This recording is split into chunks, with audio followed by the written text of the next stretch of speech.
Hello, everybody.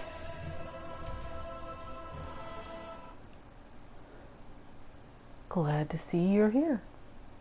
Or will be.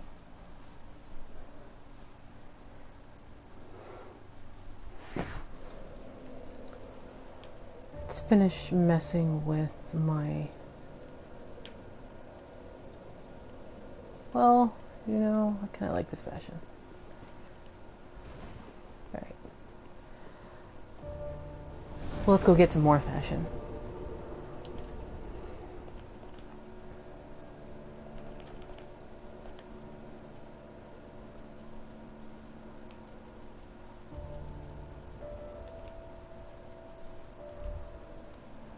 So now that we've killed Hodrick, beat up an old man, his armor should be hanging out at the Pit of Hollows.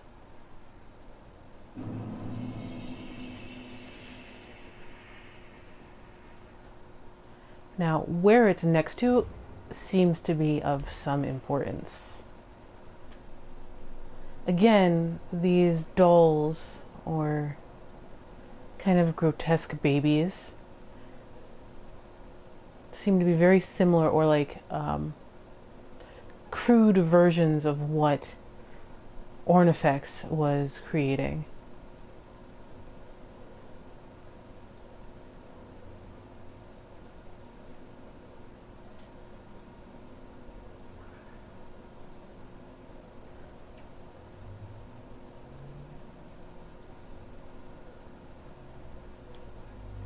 All to keep him safe. And his armor is right next to one of the standing ones.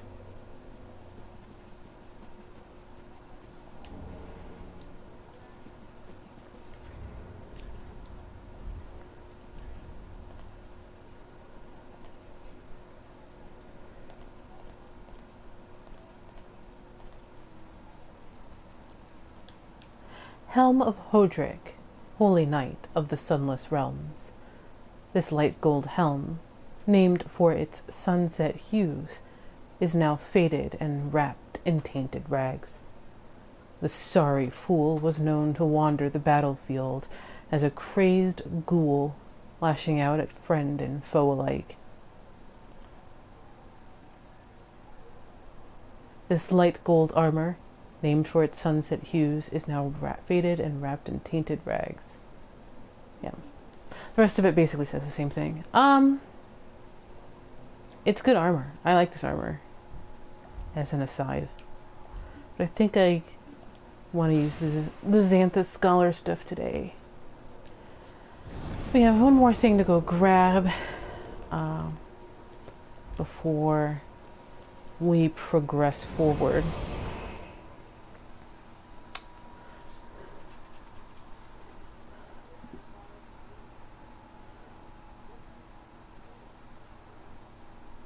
I have to check on how many white branches I have too, because that's a loose end I want to get through tonight sometime.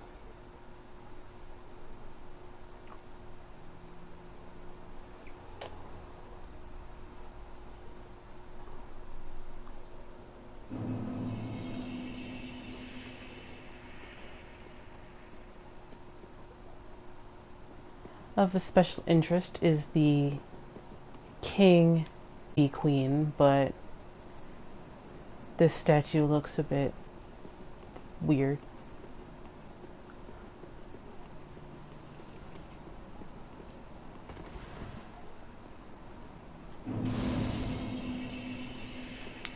Let's talk a little bit about Blackhand Gotthard. He's there.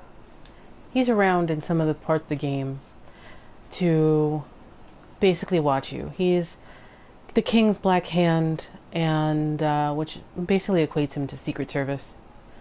We meet one other later on. There's supposed to be 3, but whatever. They all wear assassin-like armor, except they have a cape, because capes are marks of badasses or something. So, Blackhand Gotthard is probably shadowing you, and is reporting back somehow. But he's trying to get back ahead of you. He gets past Dragonslayer Armour, so he's trying to personally deliver a message about probably your progress. Because, like, his last summonable place is Pontiff Sullivan. So, considering his place is basically an assassin / secret service for Prince Lothric, he helps you defeat Pontiff Sullivan, who is of interest to defeat because Sullivan was kicking the crap in at Lothric.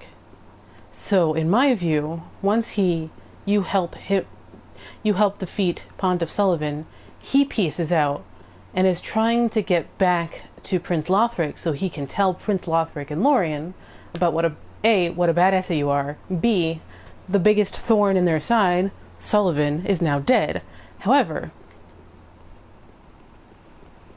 he gets here, and there's a crystal sage right in front of you. Dude gets crystal soul speared right in the gut and dies right here. That's pretty much his story. Hey, Marku. What's going on?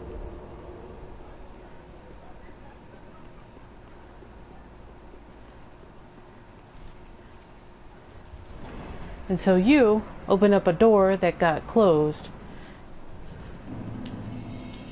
And you're like, oh, it might be fine, right? No, wrong. This guy is still here and ready to crystal soul spear the crap out of you.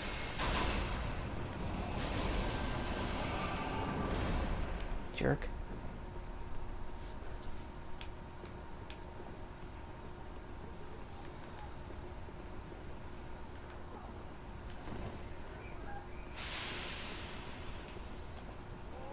So let's go.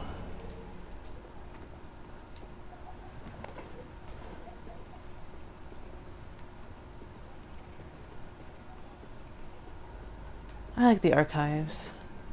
It's very vertical and therefore a bit different.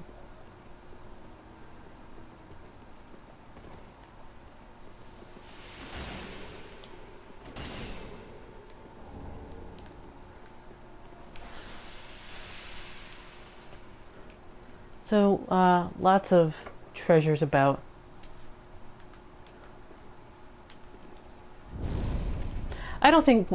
Personally, I don't think Guinevere has anything to do with this game other than being a mother of a bunch of heavenly children.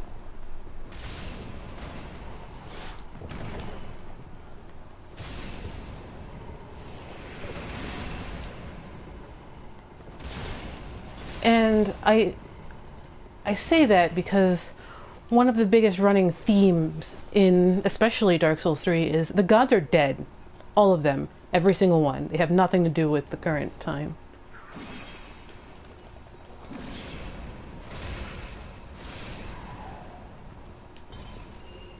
Hell, some of them are even gleefully usurping where the gods once stood. Sullivan. Looking at you.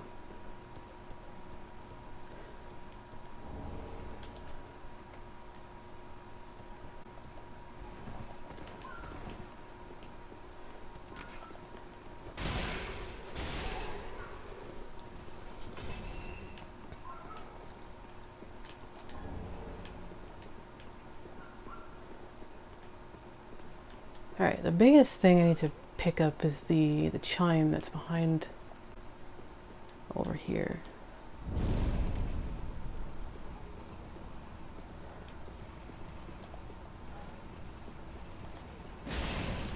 Damn it. Baited.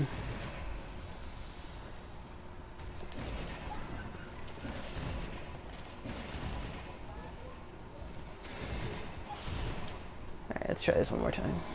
Really? Let's not do that.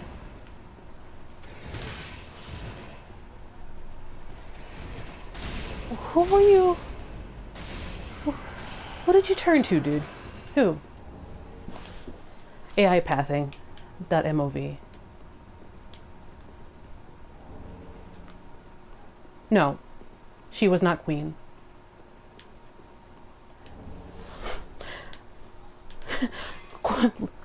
Guinevere has nothing to do with this game. She is not Queen Lothric. And honestly, Queen Lothric has like... I don't understand the fascination with Queen Lothric. Queen Lothric is nothing more than a prop. As far as I'm willing to concede, Queen Lothric is probably a granddaughter or a great-granddaughter of Guinevere. But they don't really have any... Guinevere's long dead. Like, Guinevere has been dead for a long time. Just like Gwyn, just like Gwyndolin, just like Nameless King. They've been dead a long time. Hey, Mimitim.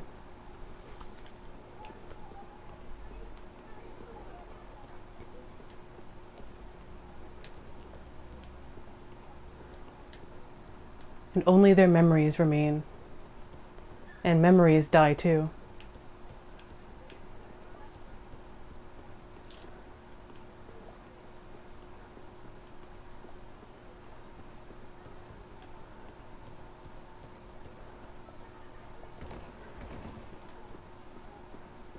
Yeah, but nobody pays attention because there's too many people there.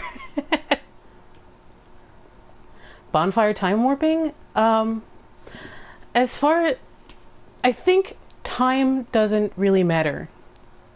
Like, people like joking about how time is convoluted and crap, right? But I don't think it actually matters so much in this game. The only sense of time you really get... Where's the... I got invaded. The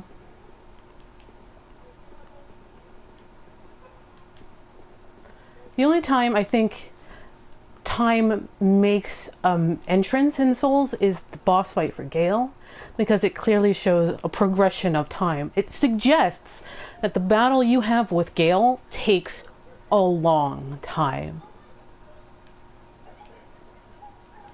And it's my opinion that the whole journey, like every cycle, doesn't take like 5 minutes. It doesn't take like 24 hours or however long a game actually runs. I think it takes decades for the Ashen One to get to where they're going.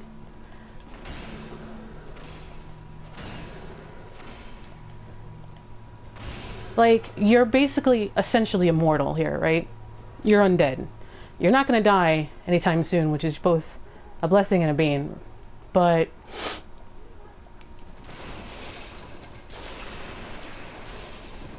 for somebody who's effectively immortal, time doesn't really pass for you. It all kind of looks the same after a while, right? So, like, you don't have a sense of time.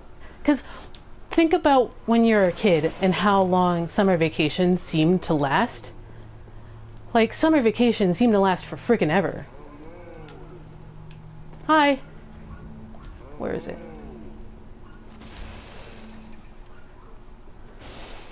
Yeah, so like time lasted for frickin' ever. So, when you were a kid. And so like when you're undead, it kind of lasts the same way. I know, right?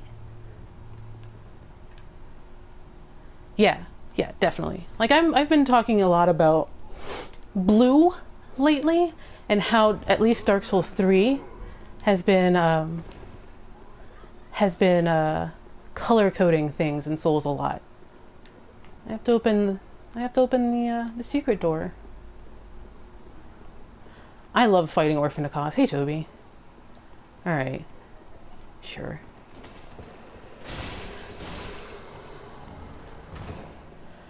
Like, I both miss when bosses screamed at you for reasons. Nobody says Cosm. Stop trying to make Cosm happen. Come on, Mikolash. I just want somebody to like make that a GIF or like a video. Just like replace Mean Girls, that like line from Mean Girls, with like Cosm. Nobody says Cosm, Mikolaj. Stop trying to make Cosm happen.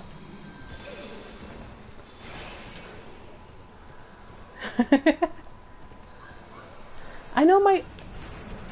Alright, fine. Helpful black phantoms are fun. Ah, no! Supposed to go this way. Hold on.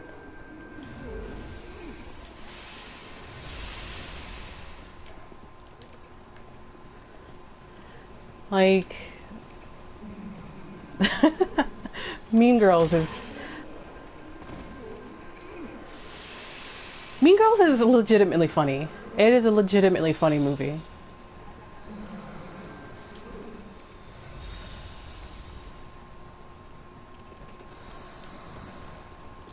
No, I wanna... Not my friend.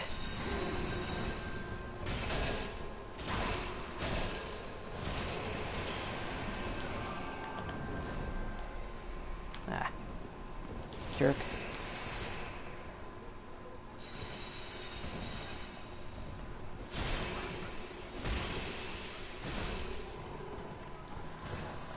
I think it's its own thing. They worship the linking of the fire, and they might actually take their folktales from what people remember of Drang Lake. Now remember what they say about Drang Lake itself. Like, they say Drang Lake is just a place known for the legend of the linking of the fire. It doesn't actually say it's like Way of White or Way of Blue or whatever.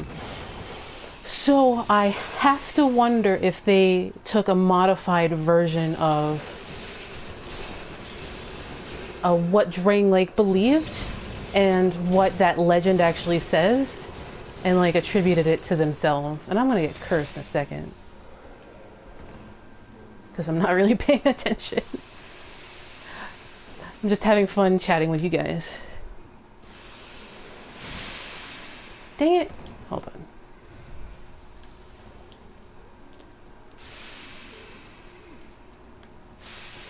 No, no, not my red pal friend.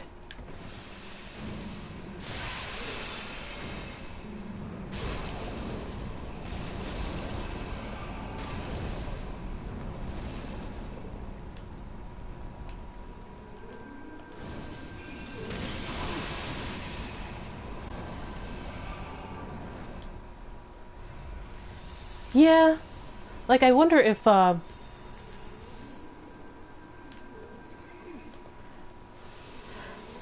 especially considering if you track how the Way of Blue itself has like evolved over the 3 games. Like, Way of Blue was fairly iconic in Dark Souls 1. Blue cops being blue cops and stuff like that. And then in Dark Souls 2, they basically become Yakuza, demanding protection money and, like, Targaray making his own, like, Ornstein, you know, from a Lego kit. He made his own Ornstein. Oh, yeah. I do think Lothric and Lorian are right. If you watch my other like, playthroughs, I will certainly always take, like... Wait. Is that the Black Phantom?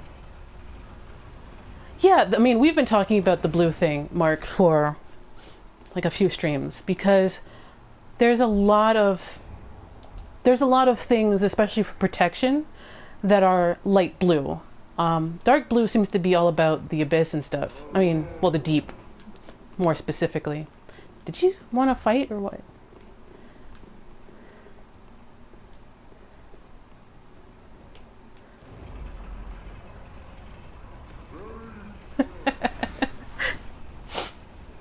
I'll have to come back through here to get some of the hidden stuff, but...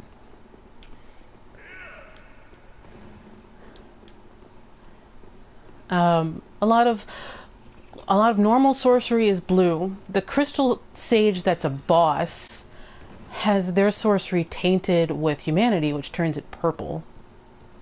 Like, that particular shade of purple seems to be humanity-based a little bit, which makes me wonder about Dark Moon magic, because it is a very similar purple color.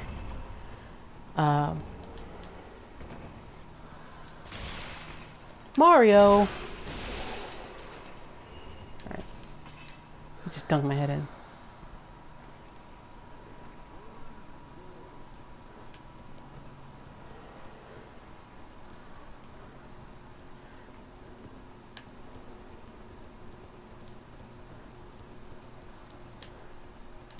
Let me grab this this item over here. Like, the blue sentinels seem to be like a memory echo of Dark Moon blades. Guy's a jerk. What a jerk that guy was.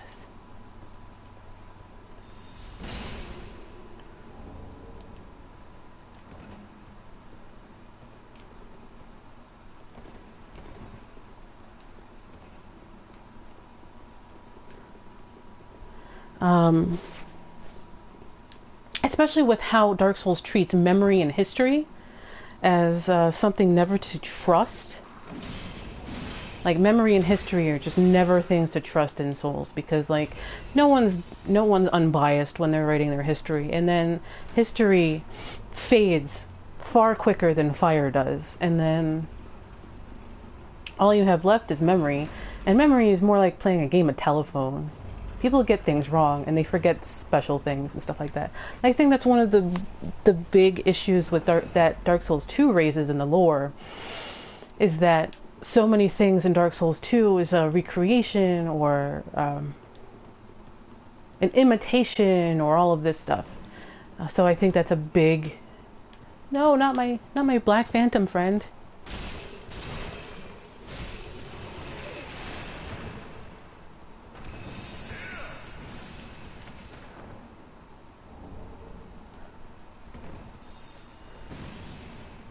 How'd you know? How'd you get the Scholar Ring, Mematim? Like, you have to like grab that lever, unless you like jumped to it and then pieced out. No. You might have jumped to it from above and then like just pieced out or something.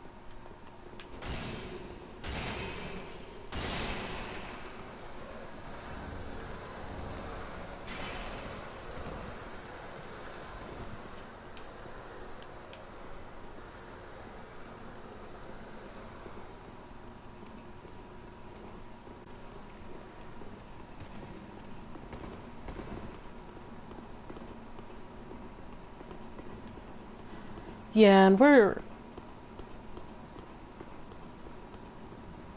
and like, okay, so granted, in FromSoft lore, and this is game agnostic.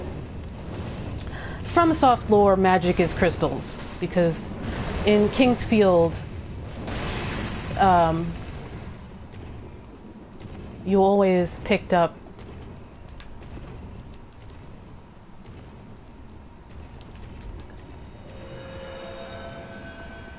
Alright, you've got 45 seconds if you want.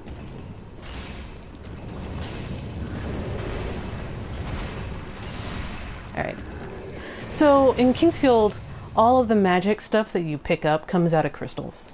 So, like, you find a fire crystal, and it grants you, like, a fireball or whatever. Kingsfield 4, the first magic you ever get is fireball, and it comes out of fire crystal. So that's, like, FromSoft lore in and of itself, but...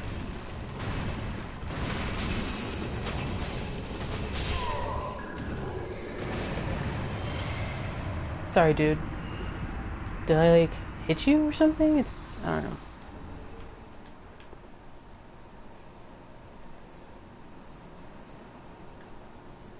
Is it... Greirat's ashes should be around here somewhere, shouldn't they?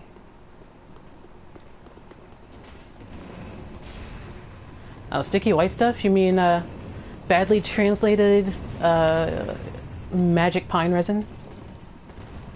Yeah, probably.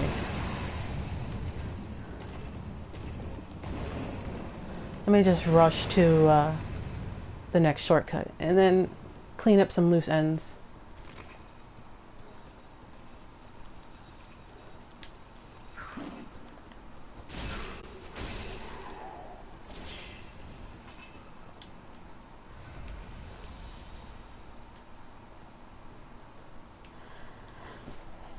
Yeah, like, I think Shadow Tower and stuff have buffs like that, but whoever translated Demon Souls had, like, no idea how to name Magic Vine Resin.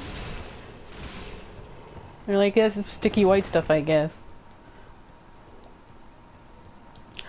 I'm just more surprised that there's nothing out here, and there never is, especially all the way up into New Game Double Plus. There's, like, nothing here.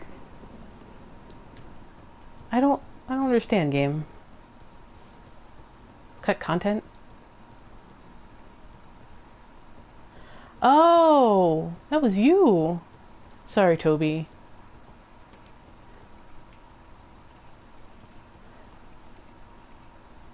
Yeah, like, I really prefer the Maiden in Black ending. Hey guys, nice to see you. I'll see you later. I had a bunch. I think the one thing I was actually thinking about, Mark, besides the whole, like, blue color coding thing, blue, purple, indigo color coding thing, was covenants and how they actually work. And, like, apparently you pray and there you are in a covenant, but, like, what, how, and why? Sorry, Red Phantom. Your sacrifice is not in vain. I made it.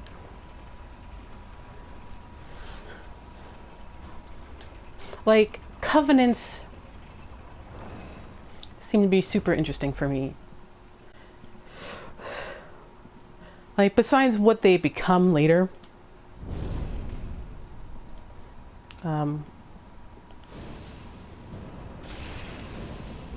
just like the mechanics of, oh, she just got bodied by freaking chaos. Let me just throw lava some more then.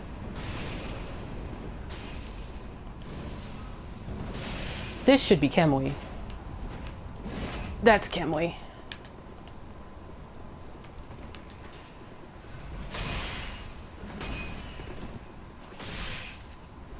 Oh, I love the architecture. Like, I will... Yeah. I wasted my moment. Yeah, Krimhild died. She got bodied by me throwing a bunch of lava around. Yeah, I love the architecture. There's a Twitter handle I follow, and every time I find, or it, like, posts something that seems very Dark Soulsy, I'll retweet it.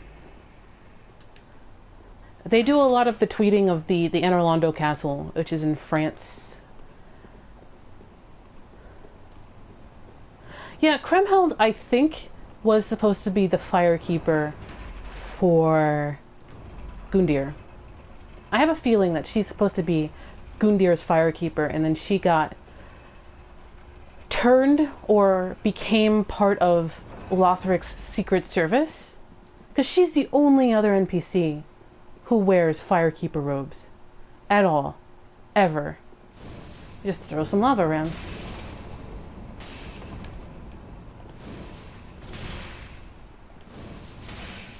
Would you people calm your...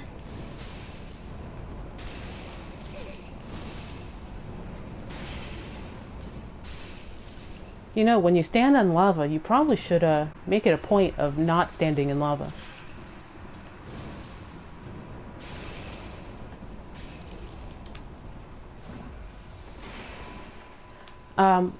So we'll get a bit about Krimhild in a minute, so we might be able to confirm or deny some of what I've been talking about. But let's go over some of the places that we do meet Kremheld. We meet her in Untended Graves, which I argue is a state secret for Lothric, because the actual truth is that Lothric has already been, has already sunk into the abyss. Like, there is no sun. There's only the dark sign sun in the sky. The sun has been dead for a long time. Again, the gods in Dark Souls 3 have long been dead. All of them. Every single one. But the only source of light is this dark sign in the sky, which is probably, maybe, the only thing sealing in the life of this realm. And that's another like thing entirely, in that I believe that each Lord of Cinder, via their power as being a Lord of Cinder, have created their own personal hells, and that all of this isn't actually the real world, but is a layer of purgatory. And again, Dark Souls references Dante's entire Divine Comedy in each of its games. Not just Inferno, it also references Purgatorio and Paradiso. And Purgatorio and Paradiso are very much referenced in 3. So all of these are just like layers of purgatory, sort of like layers of the paradise and layers of Inferno, because both Inferno and Paradiso, they all have different layers to them, just like, because everybody knows the layers of Inferno, the city of Dis and all that. So these are all just layers into Paradiso, but in Dark Souls 3, Paradiso is Kiln, and the Ring City, which might be Imperium, might be a stand-in for Imperium. Anyway, so the real truth is that Lothric is already sunk into the abyss, and starting with the knights at the High Wall of Lothric, they are all suffering the same fate as the Harald Knights that you'll learn about in the Ring City. So Kremheld is the Black Phantom that invades you in Untended Graves. She's part of the Secret Service group to protect Prince Lothric and Lorian. All 3 of those bodyguards are Lothric and Lorian's bodyguards. And so she invades you to try to protect the secret, because Untended Graves is a huge secret. And they get bodied, whatever. And then you meet her again here. What you also need to realize is that Untended Graves is also the original Firelink Shrine. It's supposed to be Gundir's Firelink Shrine. And then in the lowest form of Purgatory, which is our Firelink Shrine, we also see Gundir. But it's important to her as it is to you, because she was supposed to be Gundir's Firekeeper. But she didn't, and she helped imprison Gundir and prevent him from doing anything. So, like, it's all pretty complicated, but it pretty much all hinges on Dante's Inferno and Paradiso and Purgatorio. You know, it's very Roman. The kiln in original Dark Souls 1 seems really Roman, Byzantine, kind of like Southern Eastern European kind of amphitheaters. Someone else has a very similar like boss arena. Artorias. He has a very similar boss arena. What really strikes me more with Dark Souls 1's original kiln is how blasted it is. It looks like a nuclear bomb went off. I'm gonna go pick up a couple of things that I missed here. There's a couple of hidden places I need to pick up. Maybe she... Oh, right. There is one thing I did want to read. So, regarding Kremheld. There it is. Sage's crystal staff. So this was a crystal catalyst presented as a gift by the crystal sages to their favorite pupil Kremheld. Now, to answer your question real quick, Toby, sorcery and pyromancy come from the same place. Nowhere is that more obvious in Dark Souls 3 is in its is in its shared stats now. Everybody complained that intelligence and faith now are required for pyromancers, but given how in Dark Souls 1 you realize that pyromancy and sorcery come from the same place and probably should have the same mechanics anyway, they Kremheld probably had a natural affinity for some of these things. So like the Crystal Sages gave her this staff. So she's just using one of their staffs. Crystal Spears devour the will of the user, and the staff increases the potency of sorceries at the cost of FP consumption for skills. Yeah. I think hexes are probably more interesting in Dark Souls 2, I think. Dark Souls 2 takes a lot of the Ulasil sorceries and turns them into hexes.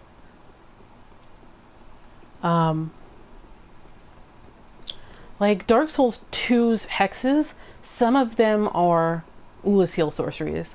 Twisted Wall of Light in Dark Souls 3 is reported to be an Ulasil sorcery. What is it in Dark Souls 2? It's Twisted Barricade. And again, it's a big thing with Dark Souls 2 that everything is an imitation. Everything is iterative in Dark Souls 2. And so it makes sense that Galea took a bunch of Ulasil sorceries and messed with them enough, maybe infused them with some humanity and created hexes. Hexing sorcery, Dark Souls 1 goes through a huge amount of pains to tell you, hey, humanity has weight. Humanity's like throwing a bunch of lava around. And again, lava is chaos pyromancy for the most part. Where is the... I know I'm missing a lever. Because one of these needs to get dropped. And the crystal chime should be... I don't have the crystal chime already and I completely missed it, did I? Huh, I do have it. Okay. A sacred chime, once the possession of Gertrude, the heavenly daughter, and defiled by the scholars of the Grand Archives. The power of crystals granted the scholars a degree of success. In this case, their work enabled the chime to be suitable for casting both miracles and sorceries. This is the place where I think Guinevere is like a great-grandmother of all of these people. But like she herself isn't here. Yeah, Crystal Chime's really good. I think my miracle build, everybody laugh now, my miracle build Estrella is using Crystal Chime. I forget, because I haven't used my miracle build in like forever. Follower torch is over here.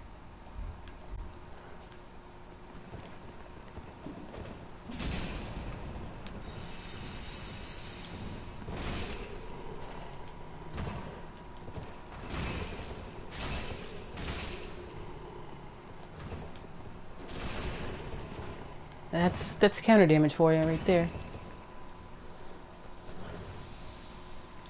Yeah, but I have a miracle build Estrella, and like Crystal Chime is really good.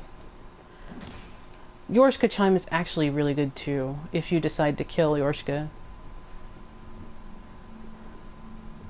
Also, here's a question for everybody, because I don't know if I've talked to myself about that or if people have caught up about that yet.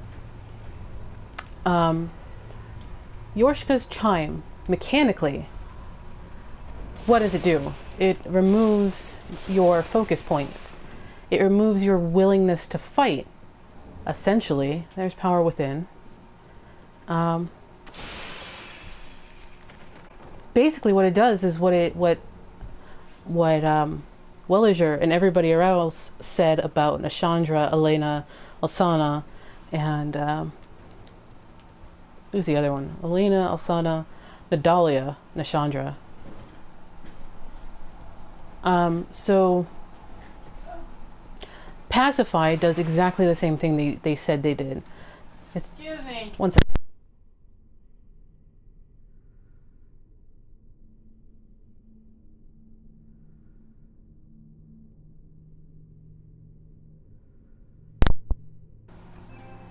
Sorry about that. I got a message that there are skunks in my area. The last time there were skunks in my area, Loki ran over to one trying to become its friend. You can tell what happened there. The hell? He didn't even run off, he just peaced out. He's like, nah.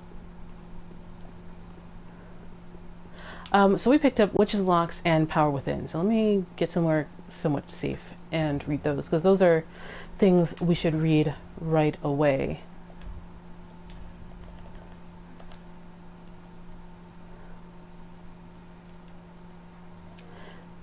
Also shares very similar icon with Caitha's Beacon, so I wonder if they're derivative of one another. Oh, also, regarding questions, how in the world did Caitha get a hold of the Lost Sinner's soul art? Yeah. Yorshka Spear drains FP. Mechanically, that's as close mechanically as you can get to like what they said Nashandra did. Because Nashandra's very presence was so dark, or so peaceful, it was like the dark. So nobody wanted to do anything eventually. So Yorshka Spears drains FP basically does mechanically what Nashandra used to do. So is Yorshka somewhat related to that, or was the original Yorshka, because Yorshka is just a title, apparently, do that too?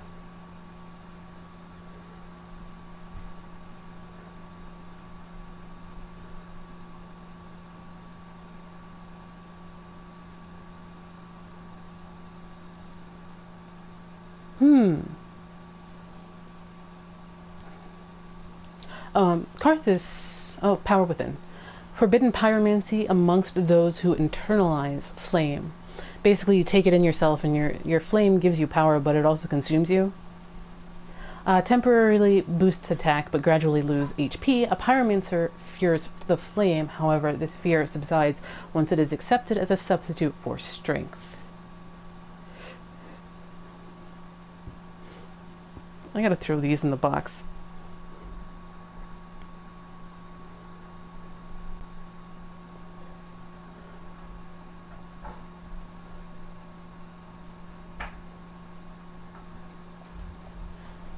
Yeah, here's the thing about, here's what I've been thinking about that, or what I think about all that, Mark, is that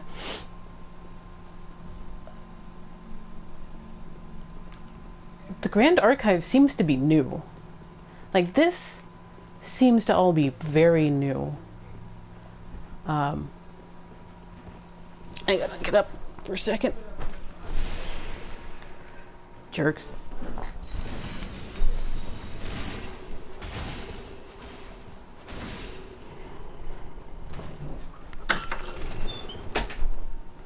So, like, the timeline of the scholars, who is one political faction, being given the archives, which tips the military / law enforcement arm and the spiritual arm together, seems to be a lot later than the rest of the castle. I go die to an Irithyll. There's Greirat's ashes. Have to pick those up.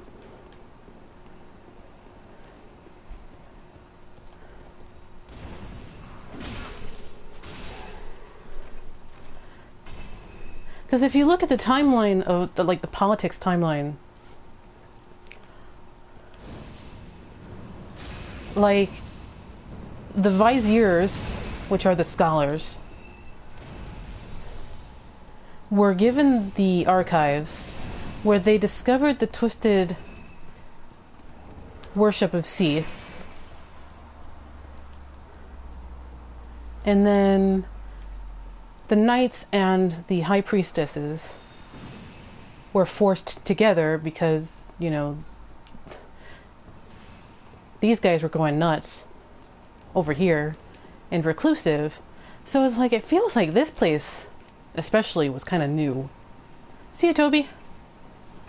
Have a great night.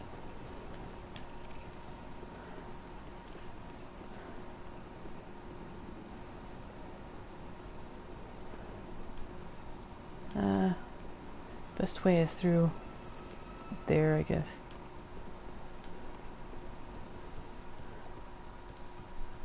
You know, flaming flamberges suck.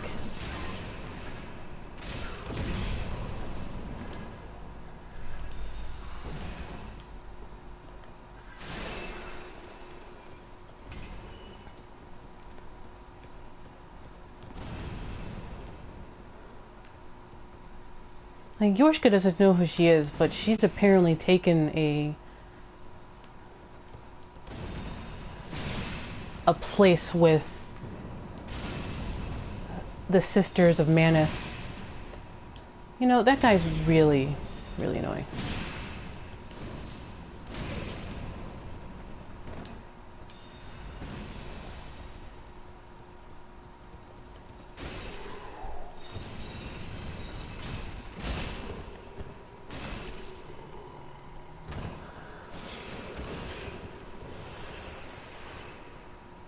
Alright, time to throw around a bit of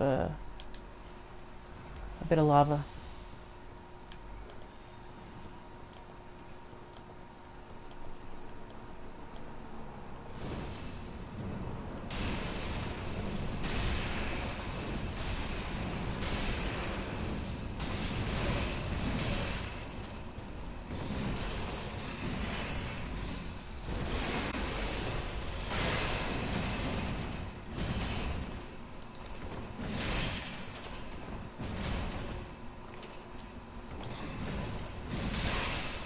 Damn it.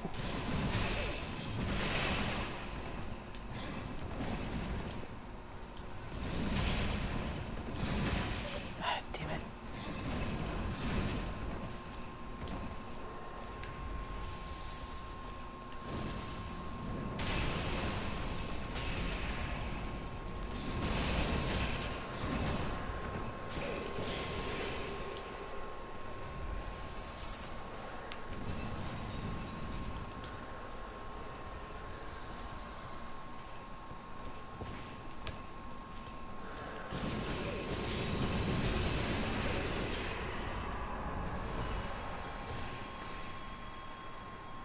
Yeah, sickly remnants of the old guard. Like, Yorshka's really fascinating because of what she could be.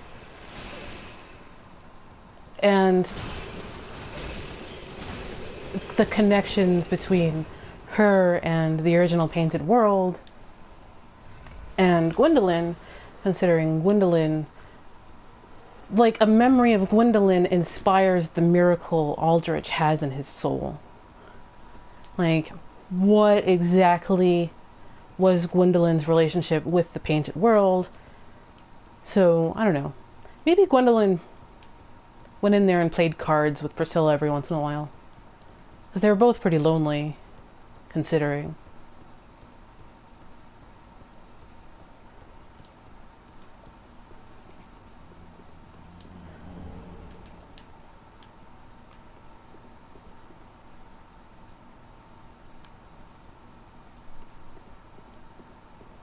You get a look at the bottom.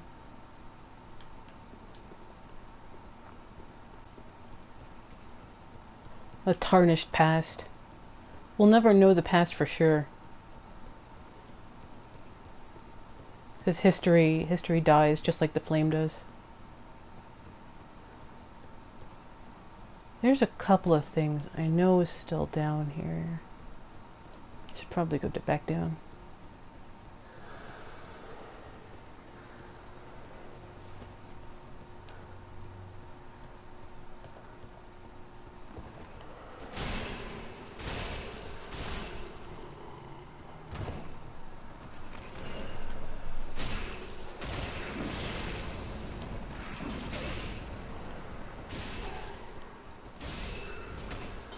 Use that reach to good use.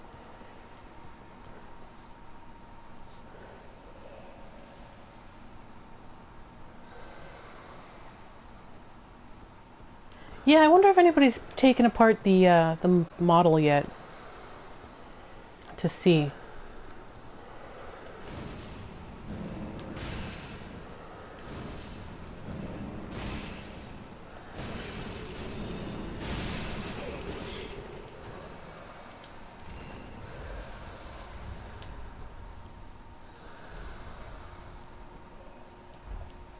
Like, and I know I'm saying like a lot today. I don't know. Maybe it's because of the coffee. But I wonder if what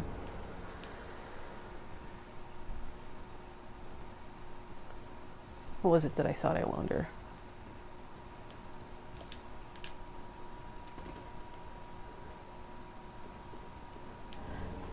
I wonder if, like, Gwyndolin split apart his soul like everybody else during his age, which explains why you get a soul from Gwyndolin when you defeat him in Dark Souls 1. And why he's so easy. Because it doesn't seem like killing a god should be that easy.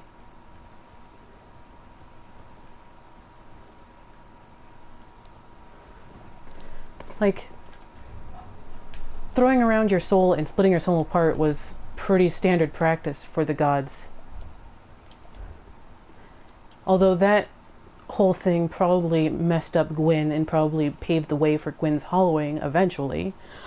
Considering his power in his crown, he split the power in his crown apart, like a lot. To the point where he depowered his crown without realizing what he was doing, probably.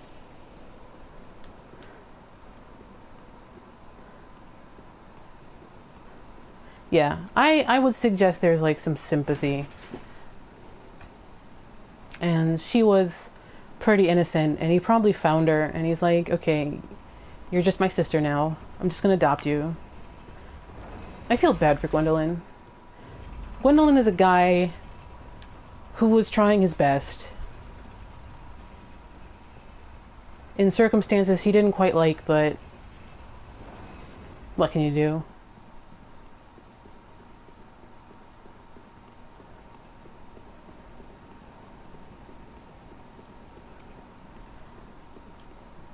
This statue looks like it came out of the kiln. Like the DS1 kiln. Notice how it has that same texture that you get from like the Dark Souls 1's kiln. And I guess there's some of this in Dark Souls 3's kiln too, but like it looks like wax, but it can also be like that texture that is from the original kiln, because it is all like in a certain direction, and it looks like, yeah.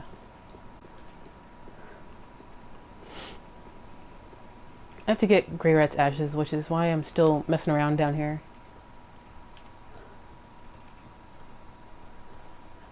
I have to remember how the best way to get to him though. Gertrude? As far as I've ever really theorized about Gertrude, is that she is at the very least a half sister to Lothric and Lorian. Hey Maffy, what's going on? No, this isn't gonna work. Currently trying to remember the best way down to Greirat's ashes.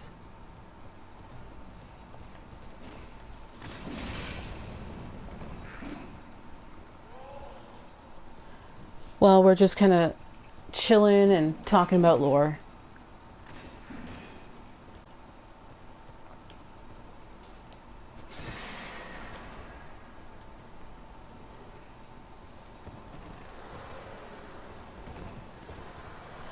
If you wanna hang out and like co-op, I'll pick people up. But I'm kind of running through right now, cleaning up some stuff.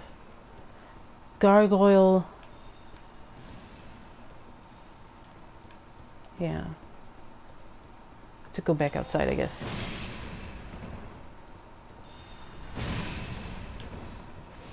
Man, that counter damage. Because I'm running. You get countered when you're running.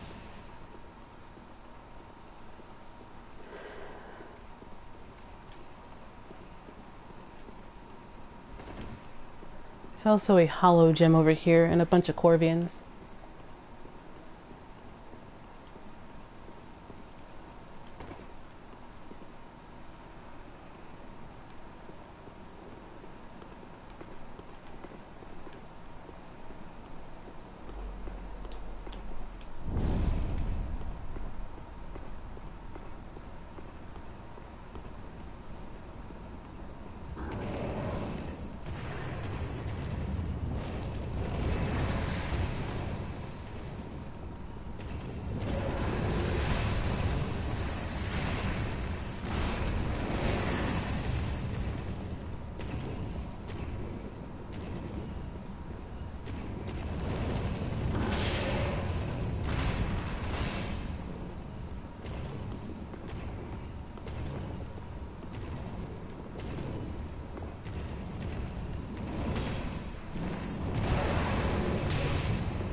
Hey, Gargoyle Flamehammer.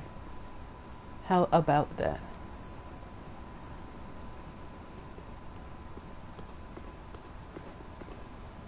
Let me look down for a minute. Just to make sure I'm going where I'm supposed to be going.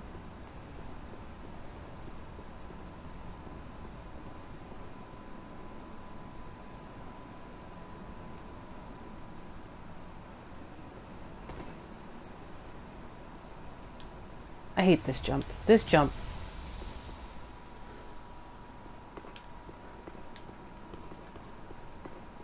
Yeah, this jump sucks.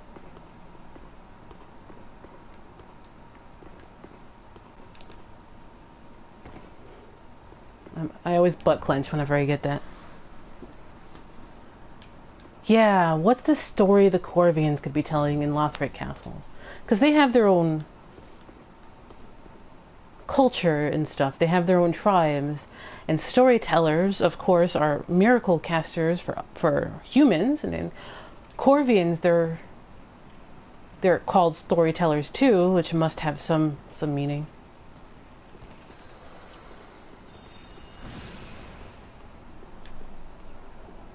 Poor Greirat. I love the Greirat story. It is pretty awesome.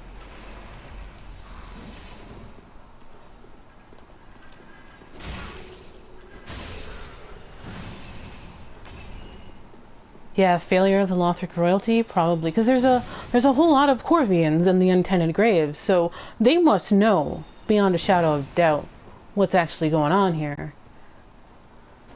And they're right next to a hollow gem, so I don't doubt that they, of anybody, knows what's going on.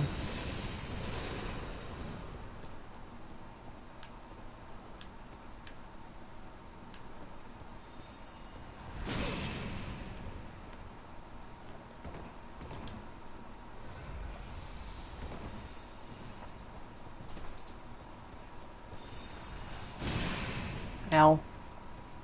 That guy's a jerk.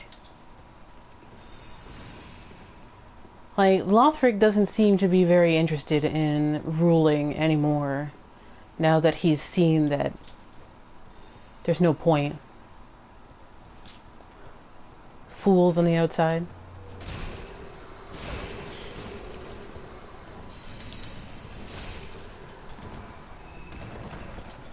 My dog wants attention. He's making noise. Isn't that right, Loki?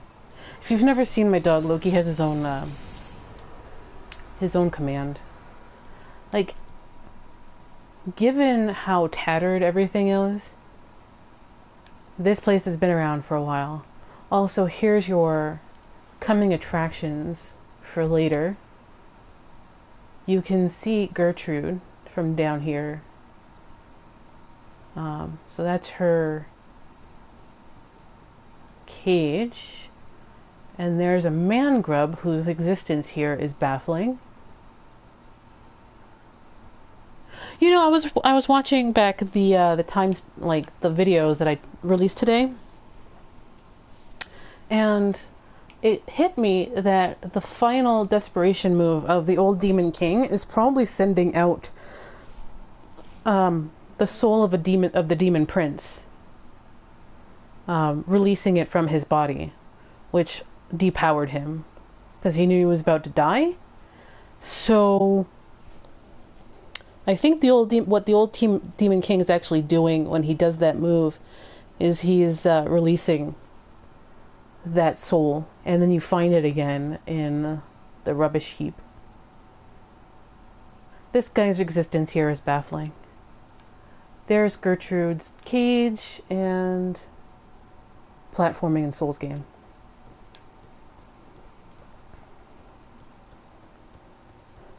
Alright, we should be more or less done with there. So now we can go do Boletaria.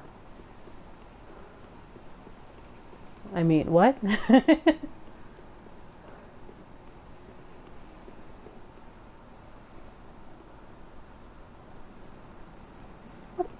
What is that, by the way?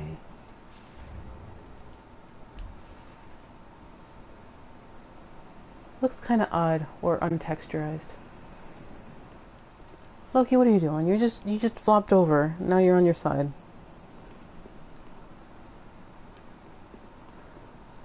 It looks like it's similar to the covered head next to the king at the entrance, but kind of seems untexturized and small. There's one repeating right there.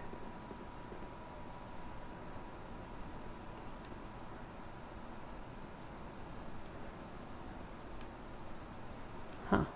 Interesting.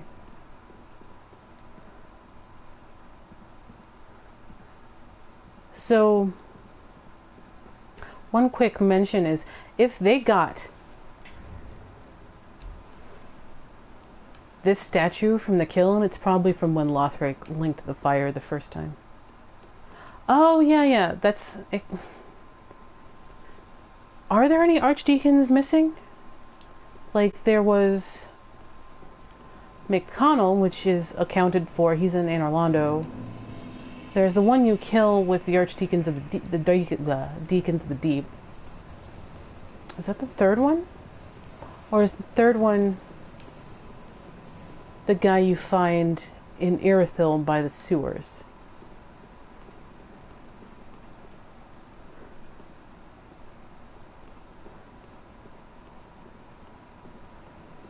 Klimt. Yeah. The saint who left his faith. He was watching too many YouTube videos and decided that they were right. Kappa. I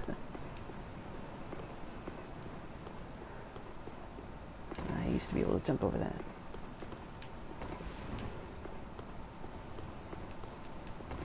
Nah. Nope, I guess not. Not anymore.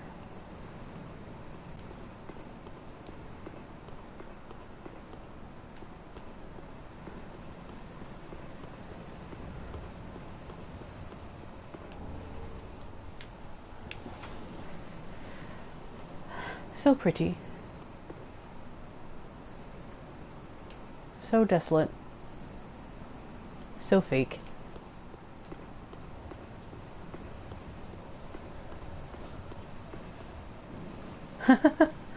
Solaire.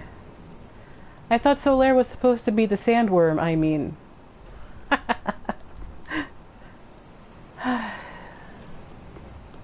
Praise the dead sun. Long live the dead sun.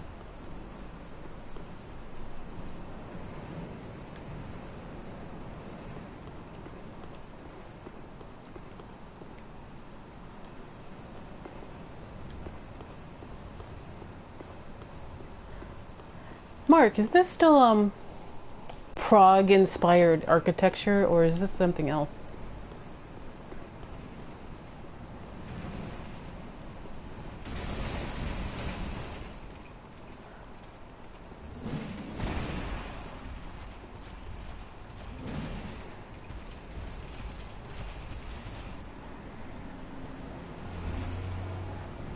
San Orlando was very French, but it seems like they have a lot of like inspiration from Prague, and used like Prague in Bloodborne and stuff like that.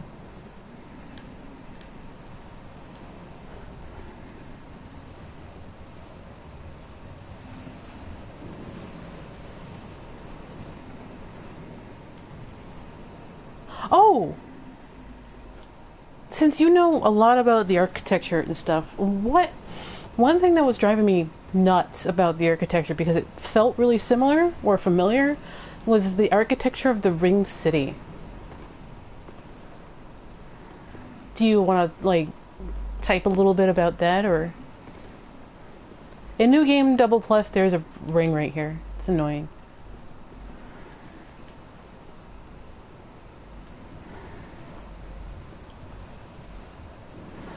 When in doubt, blame Aldia. It's true.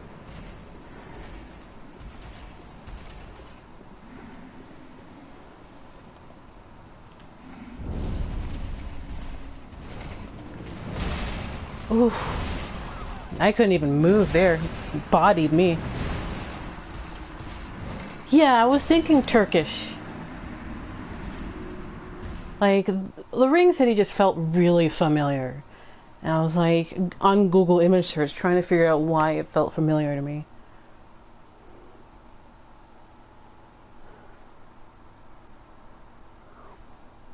Hashtag bodied.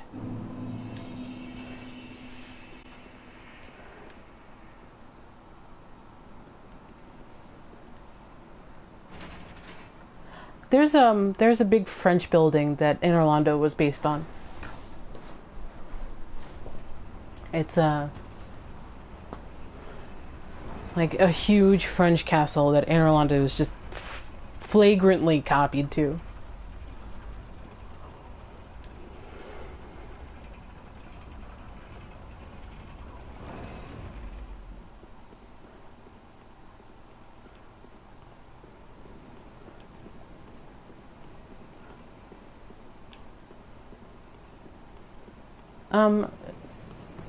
There's pictures. I'm not at a computer to, like, paste them in, though. I think the Italian church took from that French thing, but it's certainly French.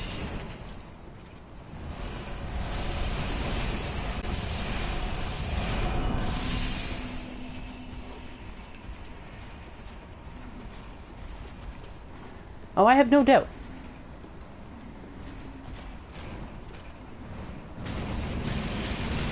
Really?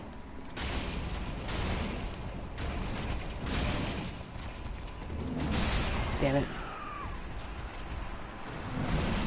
I should have left them alone. I have to throw in a ring of sacrifice and go run for these souls again.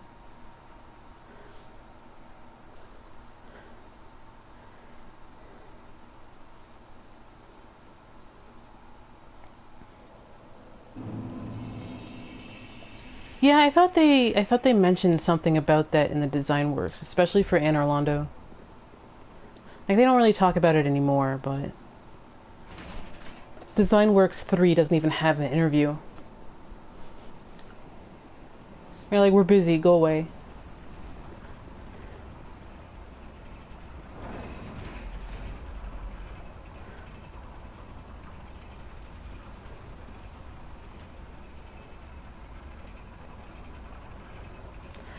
I guess I should grab the souls and just book it for Gertrude's cage, instead of trying to kill the 3 fatties.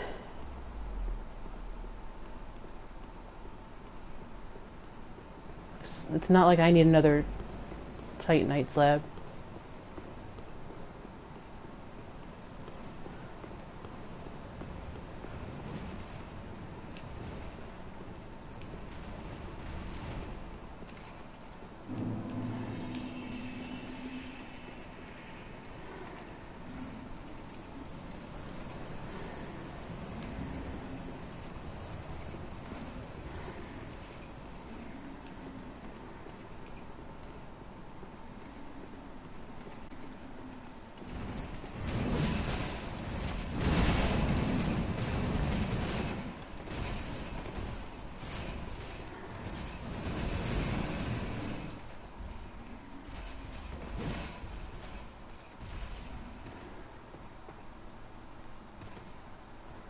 Hey Gertrude.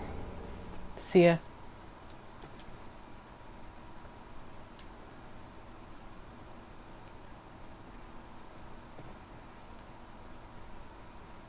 Hey guys, you know what?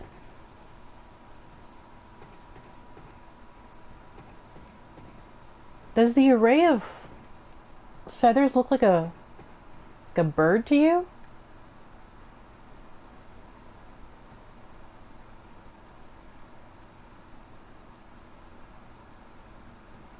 Wing, head, wing, tail.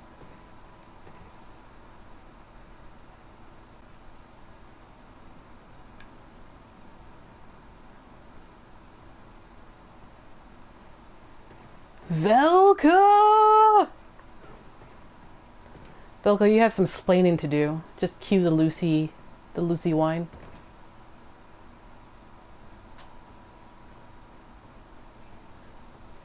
Platforming in a Souls game.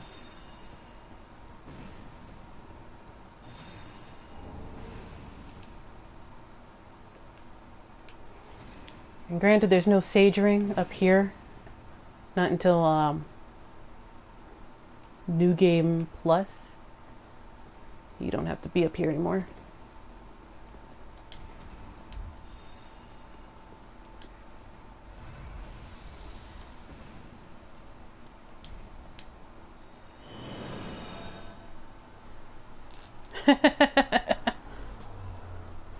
Velka! It's times like these I wish I had a camera so that you can see me shaking a fist at the screen.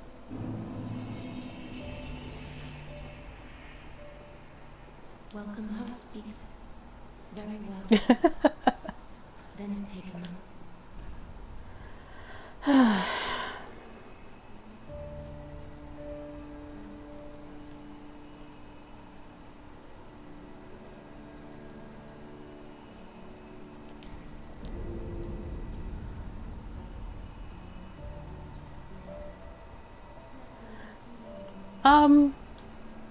Maybe, maybe not.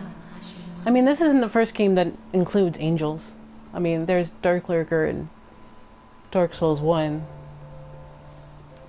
I mean, not 1, 2. Yeah, Velka's... I think Velka is a prop. To be quite honest, I think Velka is not a character, but a prop in this play. And her entire point is to show you or tell you what sin is in a lot of ways. It's like to give you a face of sin. To talk about and debate and stuff. Don't stir up any trouble.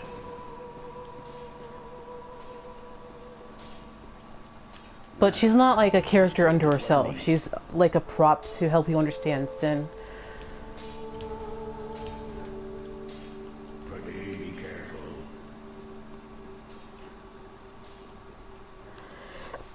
And given how much the way of white religion changes to the point where I think they're really suspects especially in Dark Souls 3, consider, like, what I've been saying a lot is one of the main enemies in the Ring City is wearing the starting class cleric outfit. You know, the Beyblade clerics, they wear the cleric starting outfit.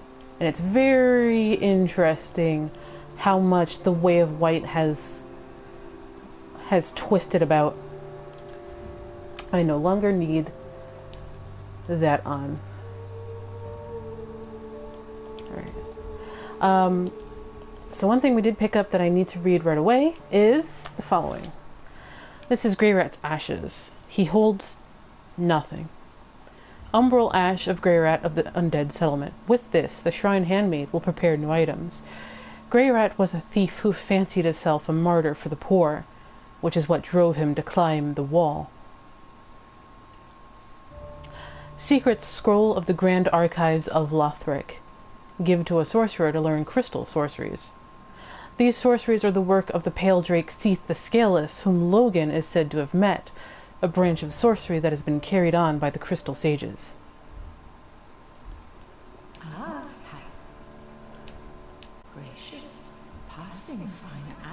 Yeah, Lloyd. I'll get back to that when I finish this. Lloyd is really interesting given what he does in Dark Souls 1 and how that's like evolved between the other two games.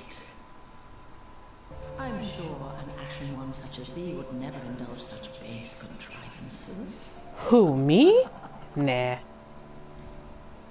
Alright, so Lloyd was the rule of law, and he also hunted undead. Everybody knows that, right? It's Dark Souls 1, Paladin Leroy's armor, and the Lloyd's talismans from Dark Souls 1. What seems to have carried on is the hunting of undead. Undead don't have it very well in Dark Souls, in the whole universe. In Dark Souls 1, you have the undead kind of grouped together and sent north to the asylum. Blah, blah, blah. I am ever grateful to you. This is truly in Dark Souls 2, the whole hunting of undead because of fear. And remember, the Way of White is couched in fear. It is the seed of the Way of White is Gwyn's fear. So part of that is that hunting of undead attributed to Lloyd, which gets carried on by the Old Iron King, who coincidentally gets Gwyn's Lord Soul, via the Skeleton Lords, who are lieutenants of the Old Iron King, who were charged with, you guessed it, hunting undead. The whole hunting of undead sticks around, even though Kareem calls Lloyd a derivative fraud, but the whole hunting of undead still exists. So I find that really interesting. We get Homing Crystal Soul Mass. Sharpens Homing Soul Masses via crystallization. Releases a Homing Crystal Soul Mass. According to the Crystal Sages, Old Big Hat achieved enlightenment within the Regal Archives, where he came to find the quintessence of sorcery in the facets of the certain crystal. Side note, Regal Archives is the Duke's Archives. Mistranslation by the Crystal Sages to say it was the, quote, Regal Archives instead of the Duke's Archives, but Regal and Duke are the same archives. Crystal Magic Weapon. After much experimentation, Logan found the crystal medium facilitated a stronger bond between weapon and soul.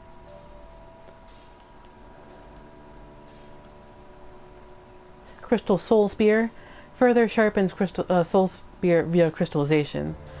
According to the Crystal Sages, Old Big Hat achieved... We already read that.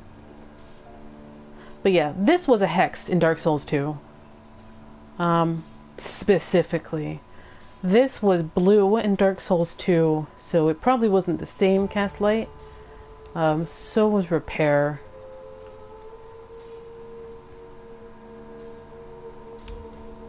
Come again. Lloyd has more of an influence on the story. You bet.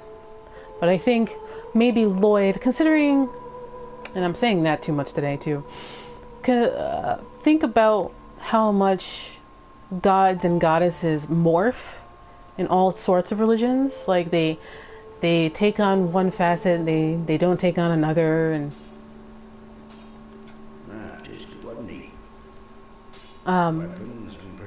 alright, you don't have Hawkwood stuff yet. I love Hawkwood. Gives me conniptions. my favorite Crestfallen. If you wanted a co-op for the Twin Princes, I'll be up there shortly. I'm gonna run to the door and pop an ember and take whoever's there.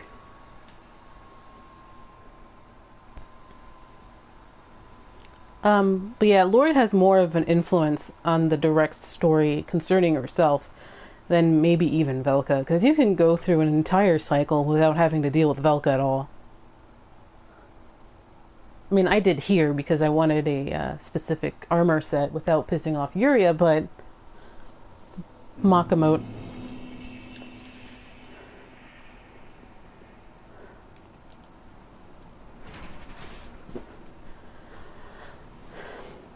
That's kind of why I consider Velka more of a prop than anything.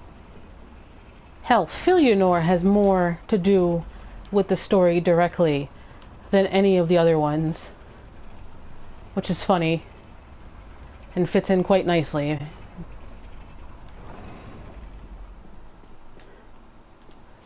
And book it to the shortcut.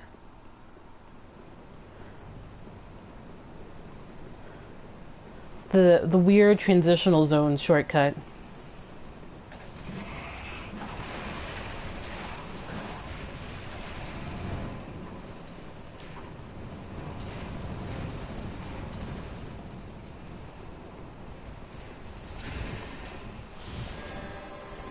You idiot. Standing there buffing while I'm just running right by.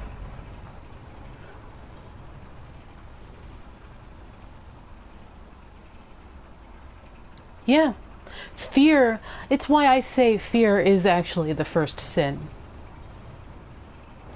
And Aldio was a scholar of Gwyn's fear.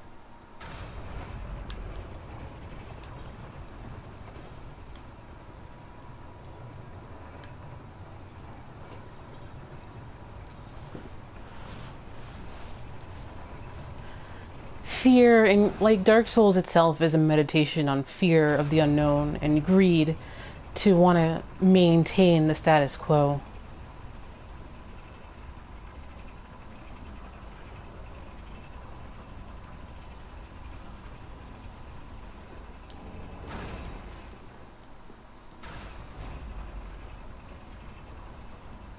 Inscrutable lifts. I love how they like mention that elevators could have two cars very early in the game, and like they spring this on you towards the very end. They're like, ah, you didn't think we'd do this again, did you? I'm gonna pick up Caitha's Chime.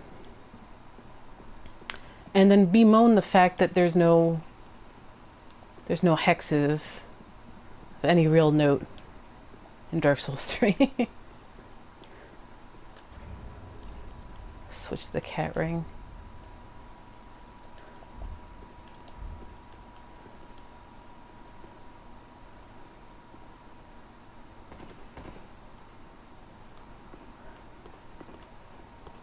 Caitha, by the way, might not actually be a real god at all either.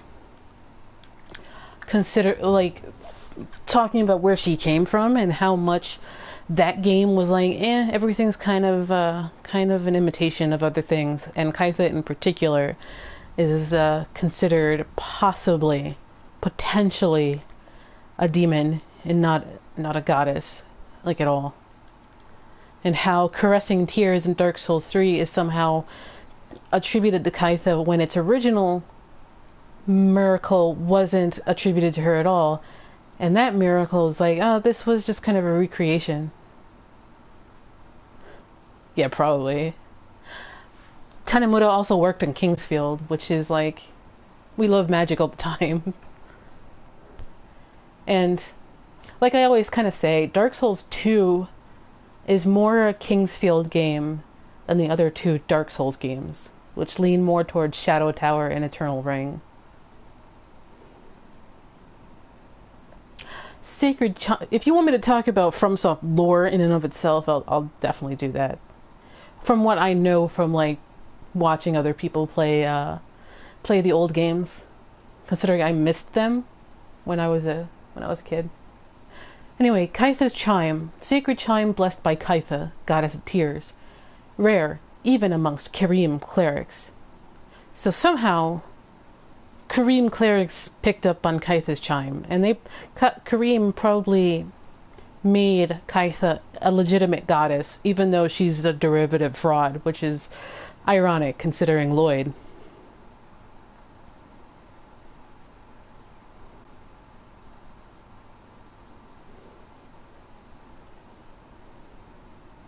Yeah, the Tearstone rings in Dark Souls 3. I don't remember if she's mentioned in the Tearstone rings of Dark Souls 2. She might be. I'd have to look it up again. Afflicted by intelligence, a rare thing for miracle catalysts. I mean, Let me just start that again. Affected by intelligence, a rare thing for miracle catalysts, and also agreeable with miracles that lean towards the dark. Its existence is concealed in the name of the Archbishop, as it is anathema. In Dark Souls 2, this is a miracle chime and a hexing chime. Hence the miracles that lean towards the dark. So it seems like hexes get split between miracles and sorceries, which again kind of reestablishes that all magic comes from the same place when you look far enough back in Dark Souls.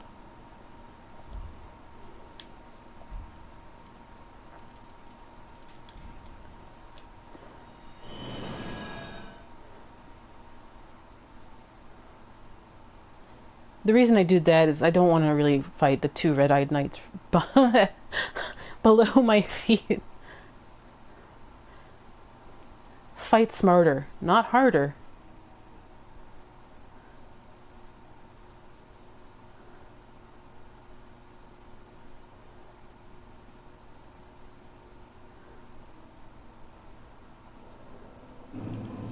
Which means this bonfire is no longer really useful.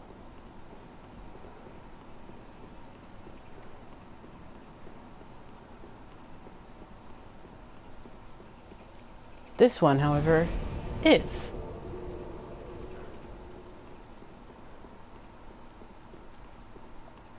Oh, I thought it casted miracles too, along with hexes. Never mind. That's probably where they got the, hey, is Caitha actually a demon kind of thing storyline?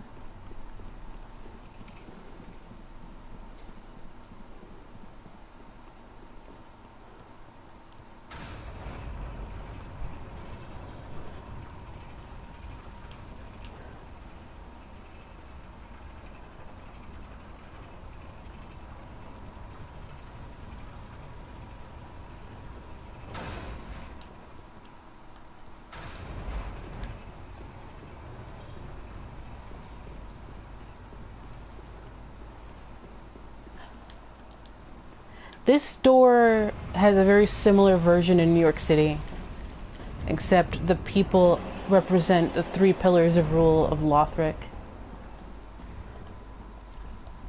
Like New York City's, one of New York City's cathedrals has a door just like that.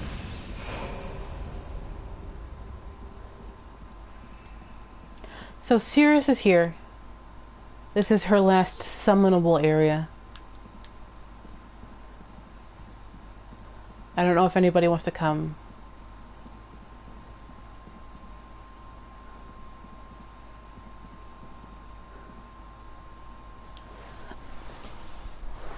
I don't think Cirrus is that useful, but I'll take her along if nobody wants to come along.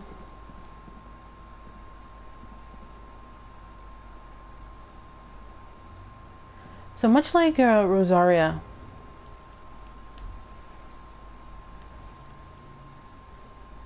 there's another throne-like bed. There's Lothric right there. He doesn't even have any animation frames. It's so weird. He's just still. And then there's feathers, or are they leaves? Everybody thinks they're feathers. Attain. Right at the bottom.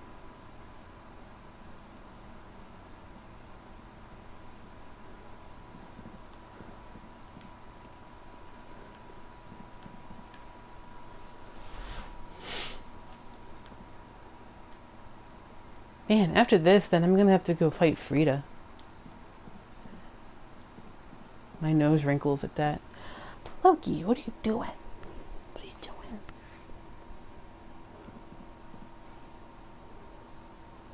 All caps. My dog is so bored. He just looked at me and started walking away.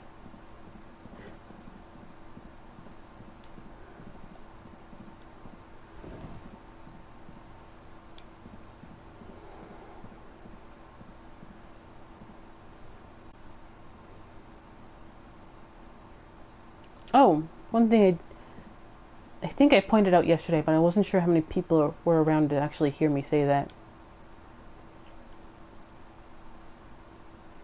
Tree leaves. Those are leaves. Tree leaves. Right there. Yeah, the Velka you joke, but she actually literally is. If you put on her costume and go sit next to the Velka statue, it's exactly the same thing.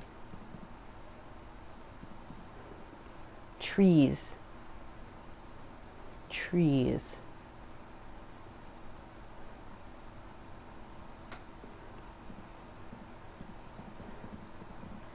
Dark Souls is the video game equivalent of The Happening, confirmed.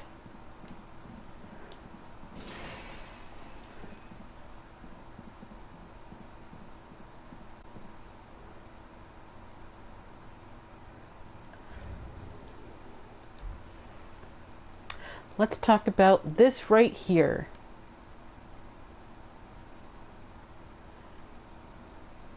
That might be the heavenly children of Guinevere. It looks very Mary, Mother of God-esque. Even with the angels up top carrying the crown. And the people in supplication. Yeah, the old one in Demon Souls was a tree. There was lots of trees in Kingsfield 4. Kingsfield and Demon Souls you healed via herbs. Although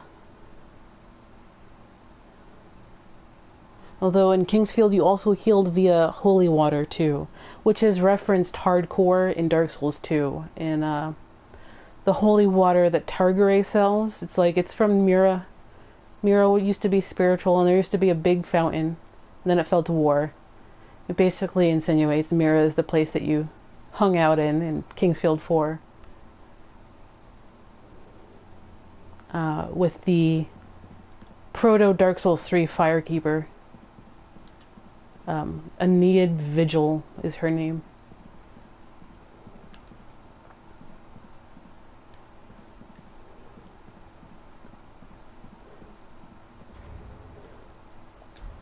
You also have like little crowned gargoyle dudes. But they kind of look like Corvians, except crowned Corvians. And yeah, I can see beggars. The supplication.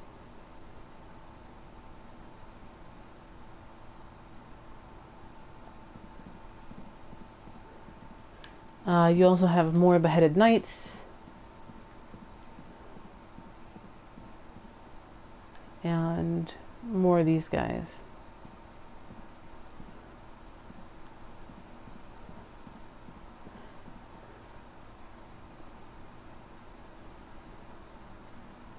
I'm waiting.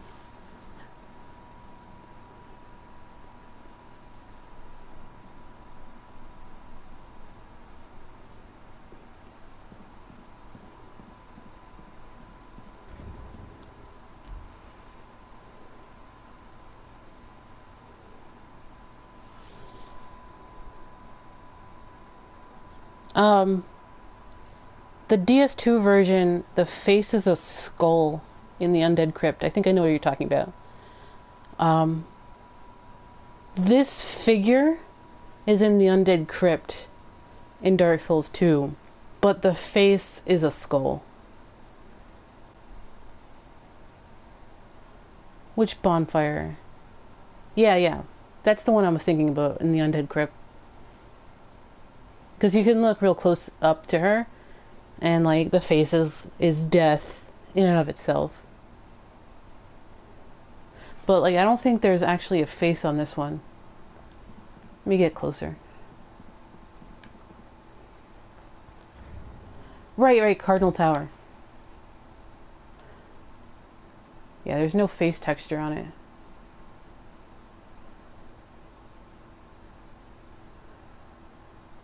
Yeah, there's a huge statue there. No, it's Attain. Right at the bottom.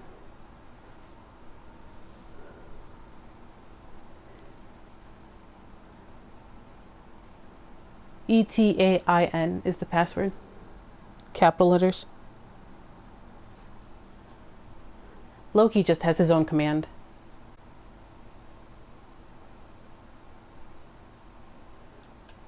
If you want to see my Dark Souls doggo.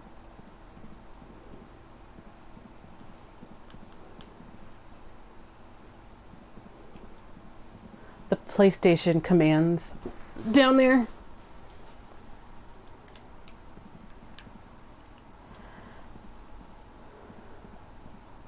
We come back over here just to look at the door. Yeah, like this is supposed to be a door depicting the 3 pillars of rule.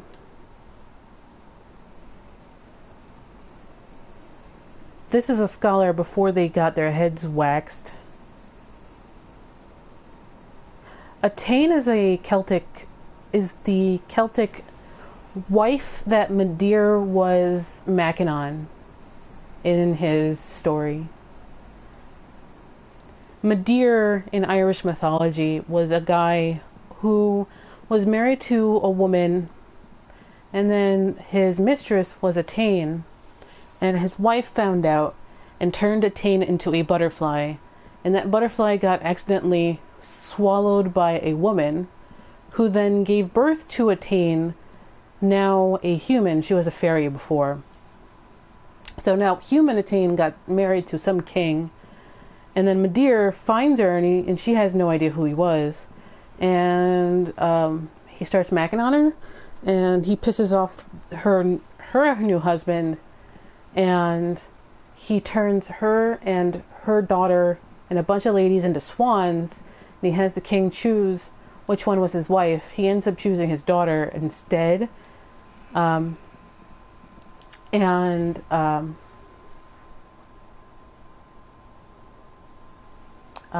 Midir and Attain peace out together. No, I think that story has a lot to do with our boy, the dragon Midir.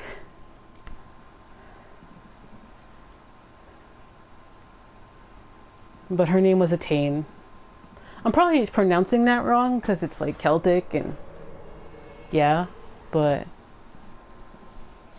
there you go. Hi.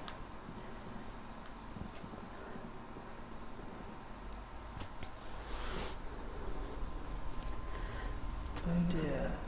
Especially since I named this character Olwen, which is supposed to be the Welsh sun goddess. Welcome, unkindled one, purloiner of cinders.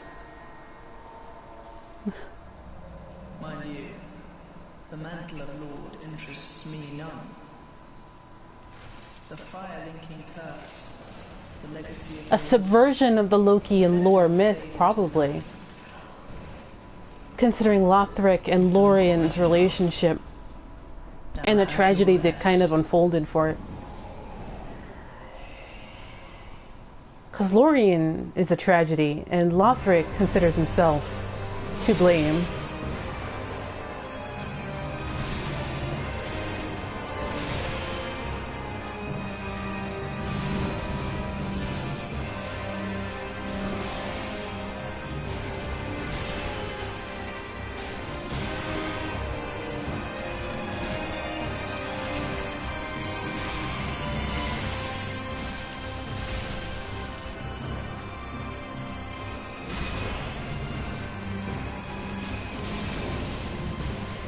This music is so good.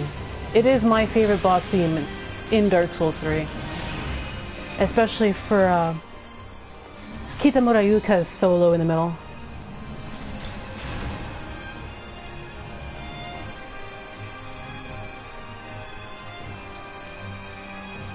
Her violin is just too good. It's too good.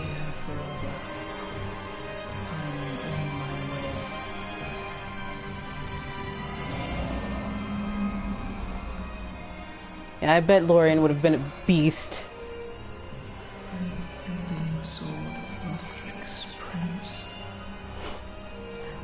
And I usually don't derive lore from similar voice actors, but Lothric's voice actor is the same voice actor as Gwyndolin. It's Harry Lester Smith.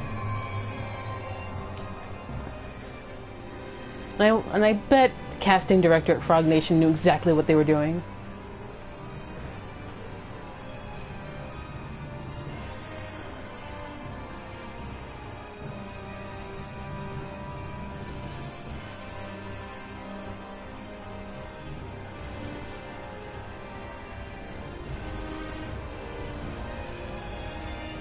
Casino Night is actually a lot of fun. I like that one.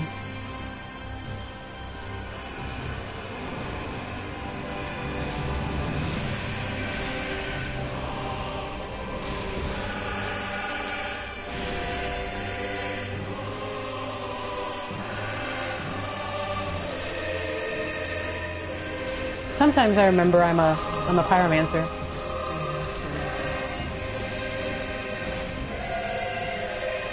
Alright, back up.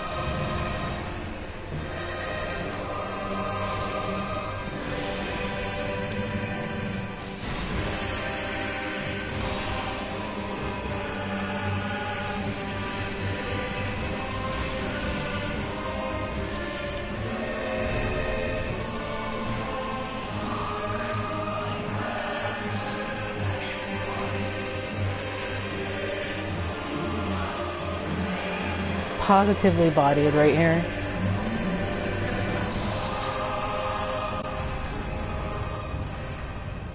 A Lord of Cinder. Their blood is black ash.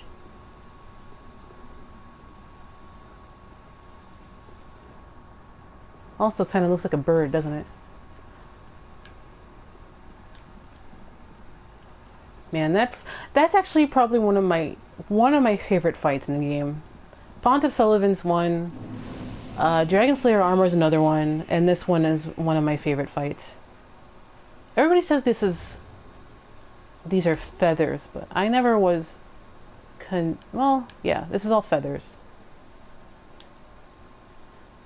Really low quality feathers compared to the ones in Gertrude's place. What do you guys make of that? Do you think Gertrude pieced in here? Do you think the angels were murdered in here? Do you think they made a visitation to Lorian and Lothric before they pieced out? Are these angels the same ones we meet in the Ring City? So many questions.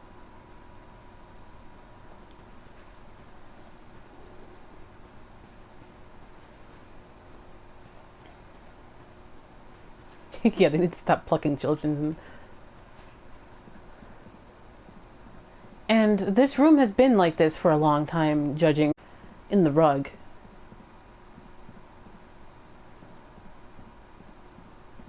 I can get behind that. That's a really good symbol. Loss of freedom.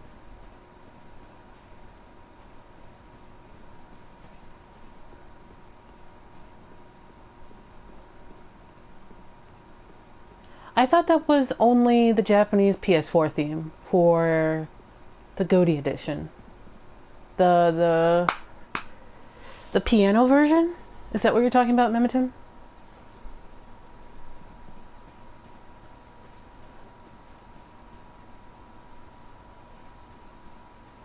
The real big difference between the pilgrim angels and like what these angels seem to be is that these angels seem to be more Judeo-Christian versions, and the angels in the Ring City feel more insectoid. Even their wings are a bit more insectoid.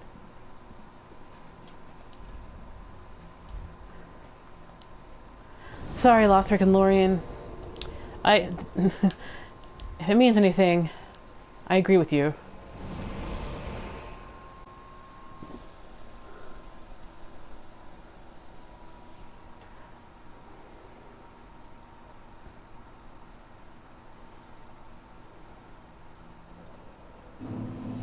Alright, we need to look at and review maybe the heads. Yeah, the Abaddon share the same abdomen as the Pilgrim Angels, which is neat.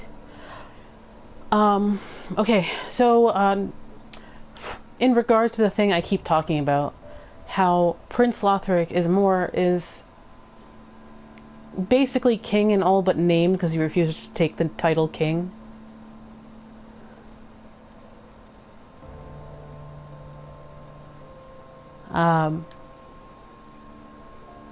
Oh yeah, I was the pinned comment because I saw Kitamoto Yuka, she like on her Twitter, she linked it and she's like, yeah, this is mine, this is awesome.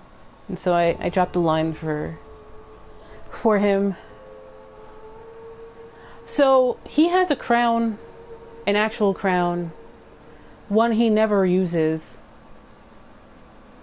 And there's like a veil, and that's his head. That's the truth. This is the truth of him.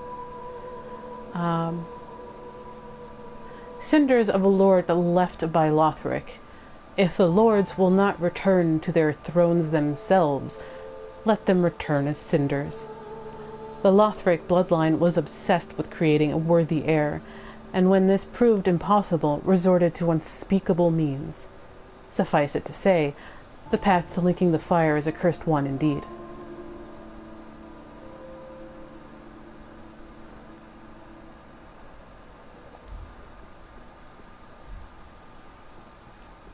Who decided? That would be the question, wouldn't it?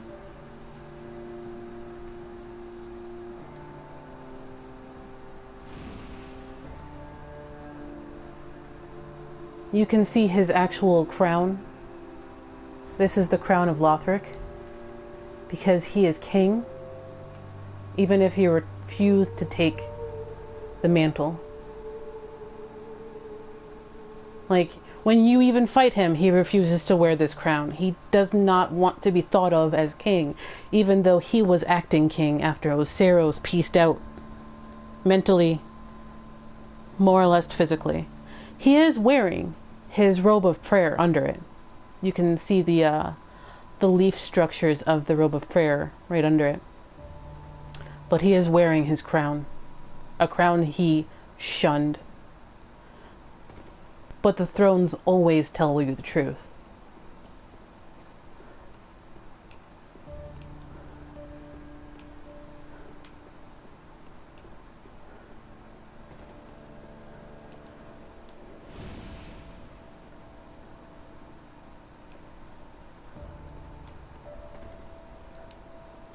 The Abyss Watchers are nothing more than their pointy hats. Note how when you do fight the rest of them, they are wearing their crowns. The pointy hats for the Abyss Watchers, Yorm's thing.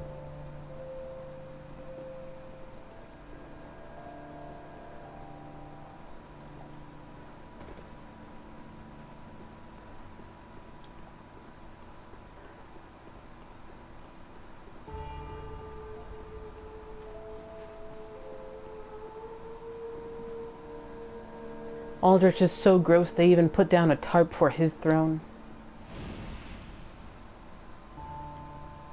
And then she starts her walk. Get that RP walk on.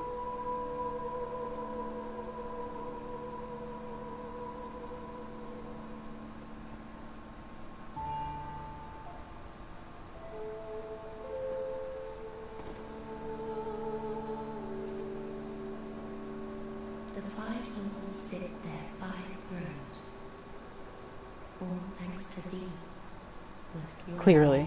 I'm not killing the game now. There's a bunch of loose ends I've gotta deal with.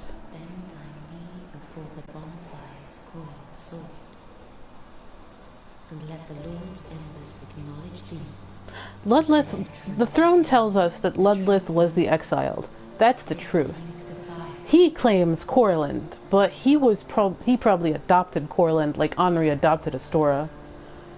He's probably actually a pygmy who got exiled from the Ring City, and he adopted Corland as his home.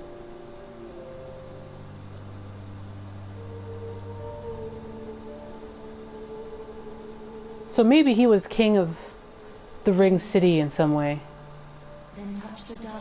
Let me level up first. And then he got exiled somehow and found political asylum in Corland. Man, I am never gonna hit my my goals.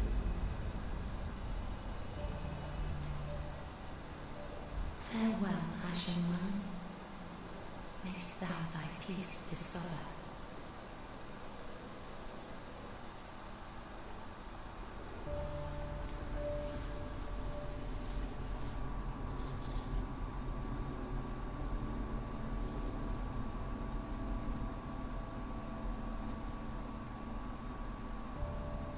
Noble lords of Cinder, Side note, they're still kind of alive until they do this.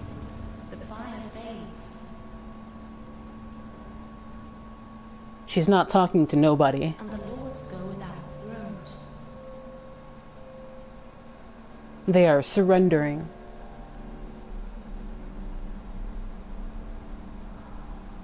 Surrender your fires to the true air.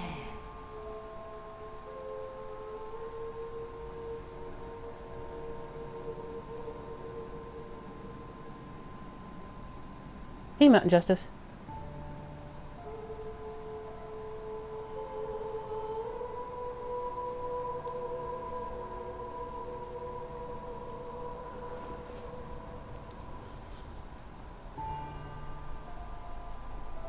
And then she baptizes you with what is left, the ashes and their memories and their souls, into your head, which in Norse thinking, think Hellblade for this. In Norse thinking, the seat of your soul was in your head.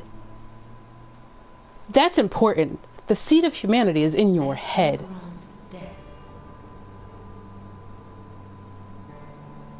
to the old gods of Lorethrough, deliverers of the first flame.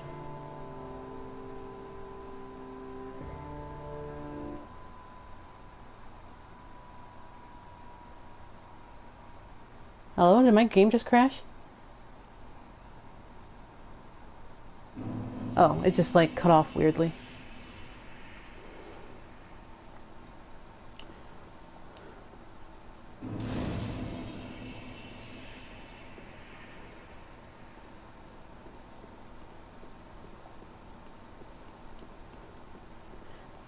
So, remember when I said...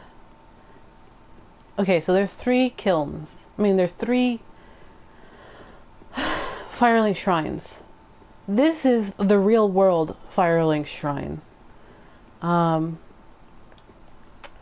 one that we find in Lothric, connected directly to Lothric, is a memory recreated by the First Flame, because each of the Lords of Cinders gets their own fiefdom, fueled by the memory of how that fiefdom was when they linked to the flame, or just after that. This is the first time you're ever in the actual real world.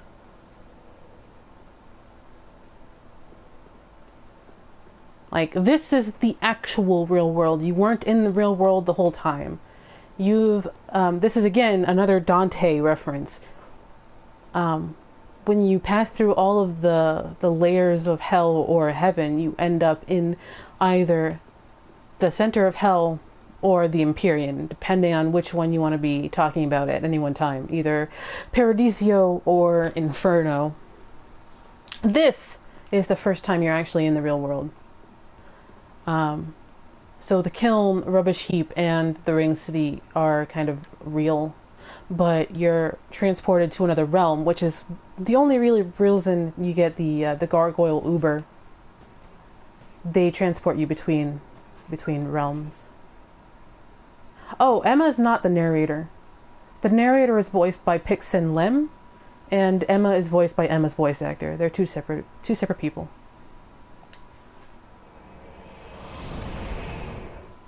Like, the narrator is Pixen Lim, which is a different voice actor from Emma.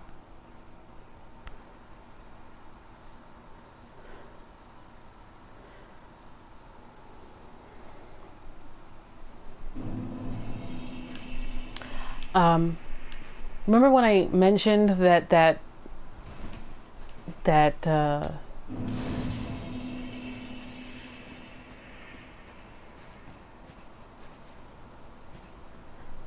statue looks a lot like the kiln? This is why. The statue looks a lot like this. No, I think the Filianor illusion gets dropped and you see the world for what it's supposed to be. Like Virus of War, the whole theme of Dark Souls 3 is everything has already died. Like, there was an old interview with Miyazaki, and he said the big difference in Dark Souls 3 is that Dark Souls 3 starts after the end. Either after the end is already started or past the point of no return. It starts after that. So the world as it truly actually is after you break the final illusion and you wake Filianor up, Filianor is the goddess of stamina. Her being, quote, alive, unquote, is giving the world like a super duper chloranthy ring. It keeps the world moving. Every time the stamina of the world drops to almost zero is when the cycle, like the fire, needs to be rekindled. And when you rekindle the fire, Filianor's stamina goes right back up. But it will always go back down because the green bar always goes down. And so on and so forth. When you break that illusion, you see the world as it actually is supposed to be.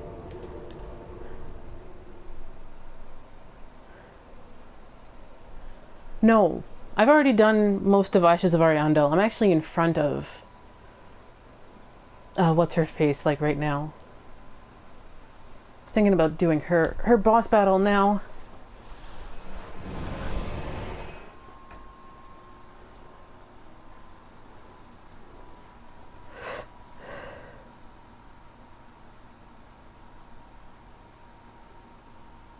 So, no, I don't think there's actual time shenanigans in 2 or 3. I think what's actually going on in 2 and 3 is you're messing with memories, and you're actually entering and leaving different people's memories. And that's, like, on a grander scale in 3 than it is in 2, because all of the different major levels in 3 are just memories. No. There's no time shenanigans in 2 or 3. It's memory shenanigans, is what I like to say. Remember, in 2, you enter different people's memories, and it feels like you're moving back and forth through time. But what you're actually doing is you're editing the collective's memories to make it seem like it. You edit the memories of the collective so that it was you who beat the Giant Lord, and it is his memories which makes him want to kill you when you first meet him in Dark Souls 2. That's all you've been doing in Dark Souls 3. It just isn't really overt about it. Remember, you're made of ash. You're not a regular a regular undead. You're unkindled. What is the Ashen Mist Heart?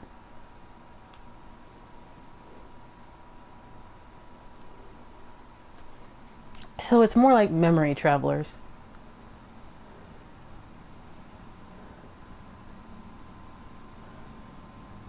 This is also Ben Hart's voice actor. Bring Friede to me, please. I know it's a bit semantic, but it's more memory traveling than it is time traveling. I can see it, feel it. Hey, it's Hunter. Where have you been, Hunter? But yeah, this is Ben Hart's voice actor. He's so good in this role. I'm so pale in that shot.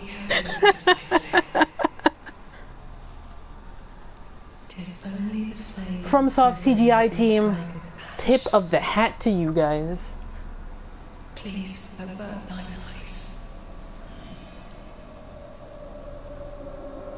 No, I'm just beating up on Friede now.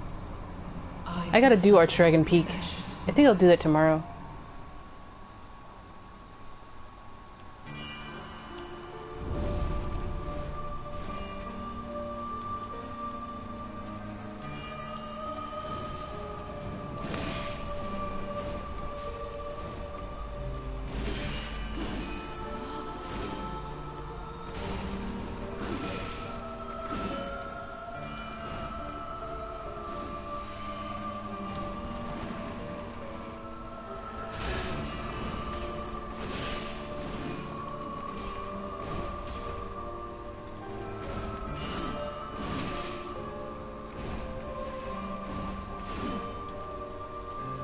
She's not even using Velka's rapier. How can she hope to be Velka? I haven't fought her in a while, so I have to just reset to what her system is.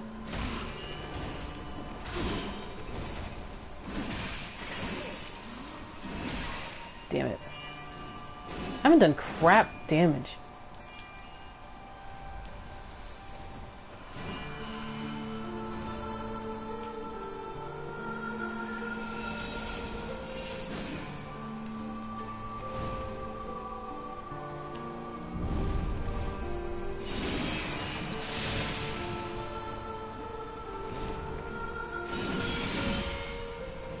Yeah. This is a wash, but... Oh, she wasn't directly behind me?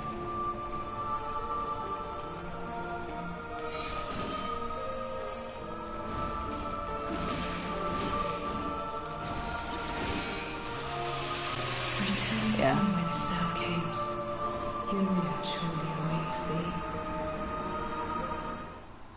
Yeah, she does, but whatever.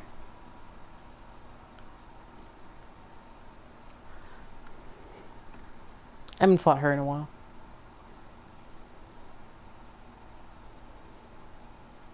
I don't want to summon my uncle. My uncle's a nerd. And a jerk.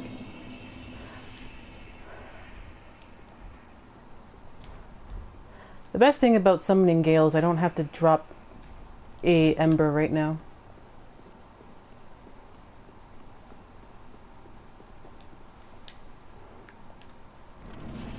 Mostly because when I solo these things, I like dropping my Ember at the phase 2.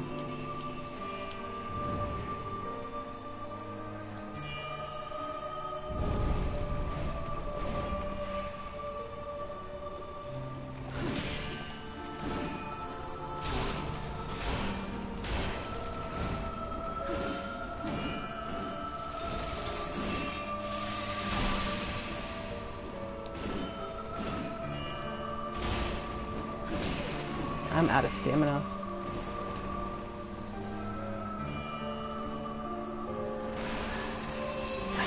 Misjudged it. Dead.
Well, Friede's the oldest. Friede's the oldest, and then I think Lillian is the youngest. Lillian is the youngest, which makes Yuria the middle child.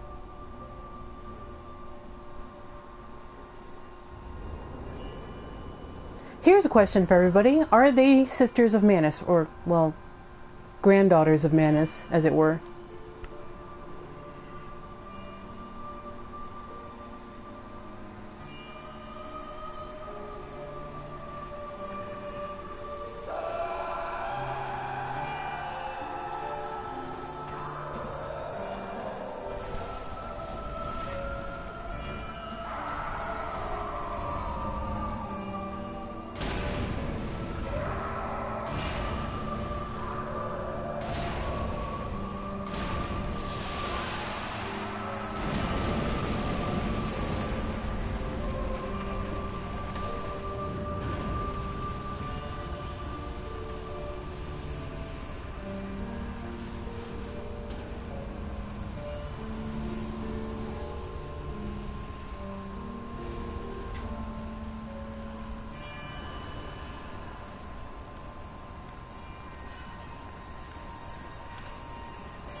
And now she embers up.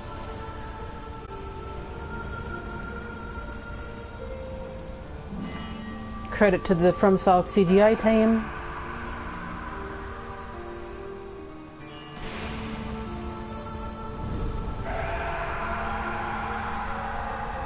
Who's she after?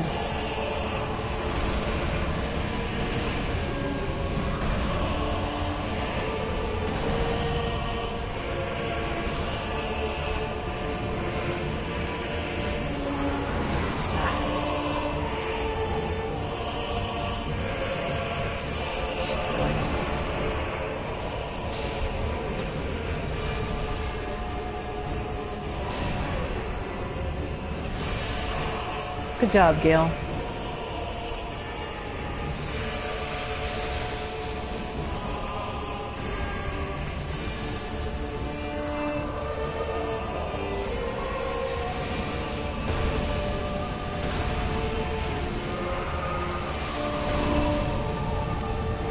Could you imagine Cath as an uncle?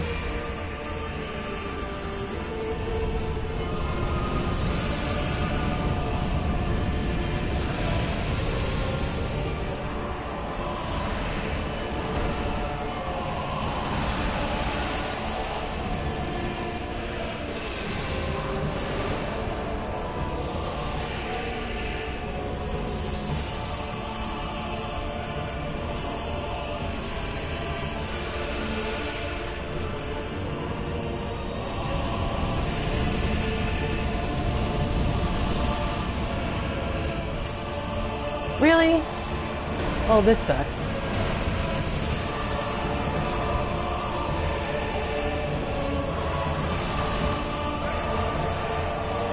Might as well grab my my slab.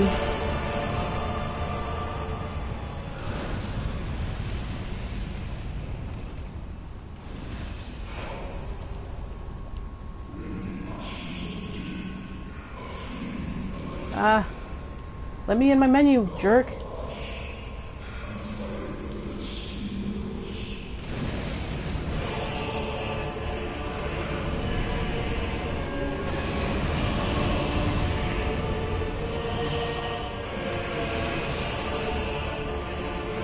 Ah, she held that.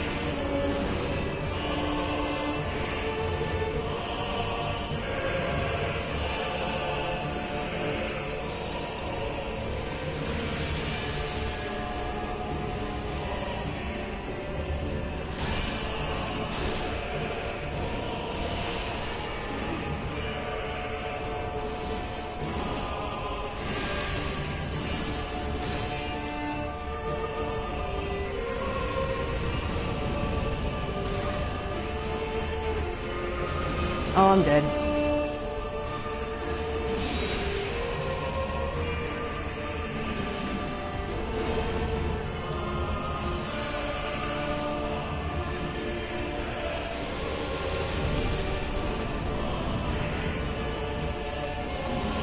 Ah, shoot.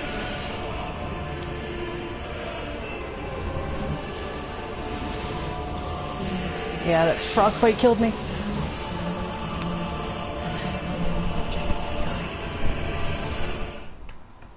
Yeah, but I have you to guide to death, you know.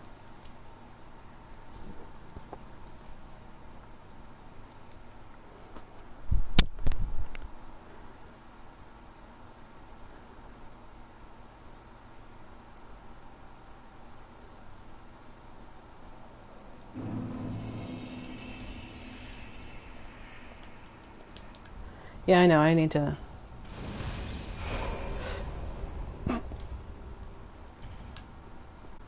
Yeah, she does hit like an express train, especially since she gets bumped to New Game Plus levels, even after, for Black Frame, because Gale was there.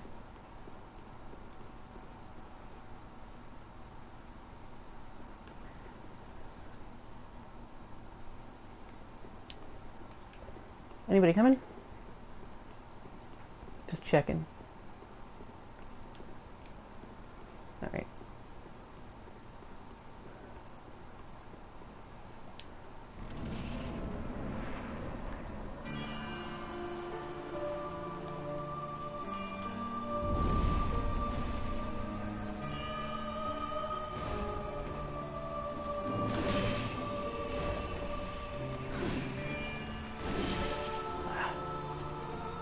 Yeah, I totally forgot that timing.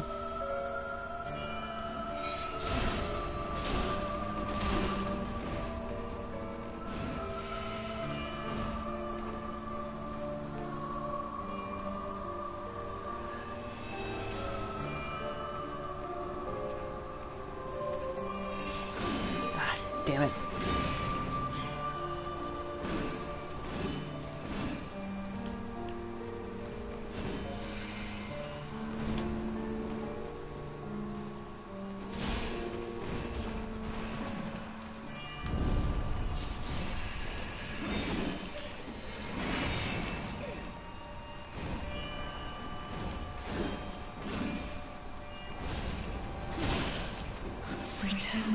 Shoot. Buffest gal.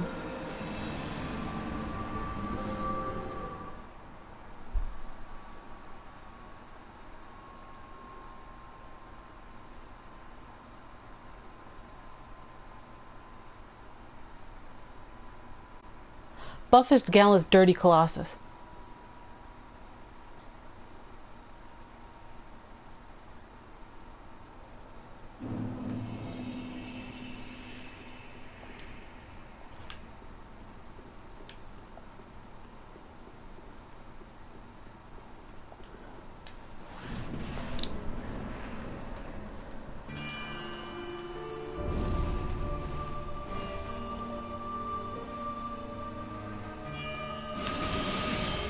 I'm not remembering her timing at all. Yeah, and I was out of stamina right there.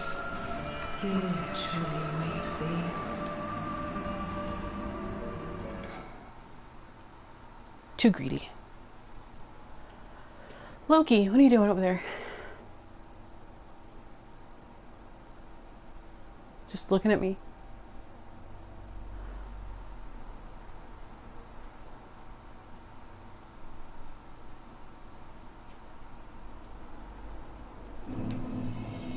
Do do do do do. Do do do do do boo do boo. Yeah, I have to relearn her. It's been a dog's age.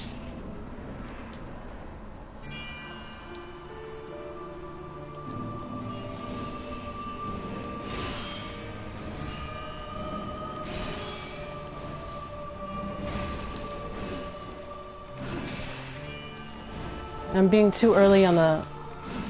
Yeah, I'm being too early on that.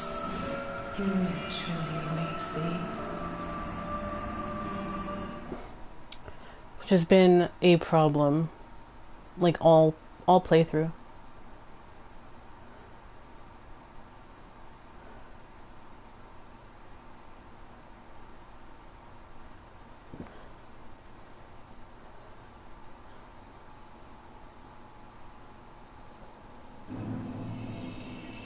Whee!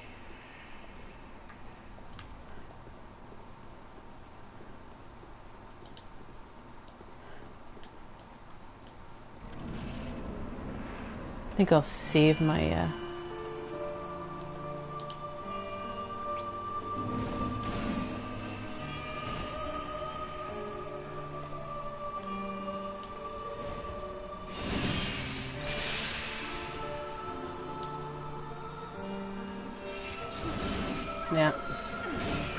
Guess not.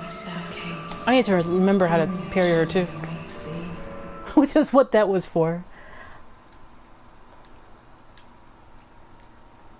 Friede. When I beat her on my sorcery character, I just went full dark sorceries. Just hung in the back. No, you can parry Friede. Actually, Ian B can parry her all the live long day. It's pretty funny.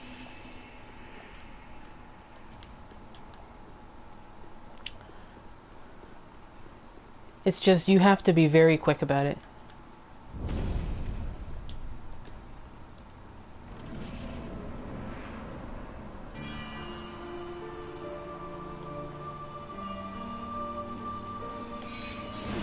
And she like delays her attacks, which always screws me up.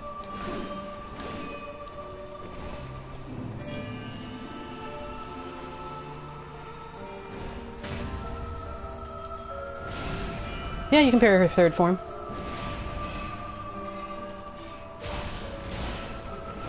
I just did a clean parry right there.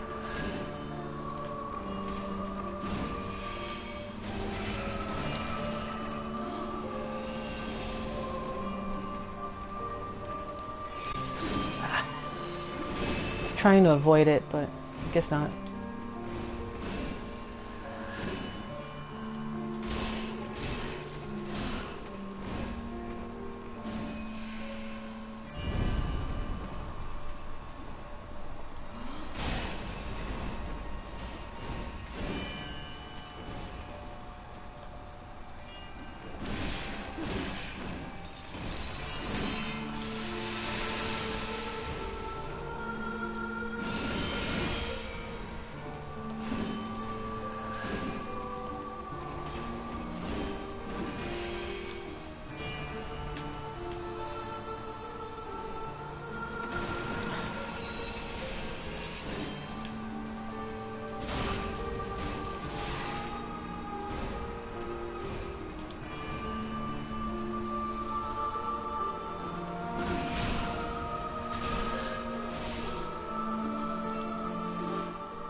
Yeah, it's just her parry frames are very small. And you have all that fire which distracts you too. But the speedrunners, as far as I know, they wait for her to do her spinning top move and just kind of walk around her and like hit her in the back.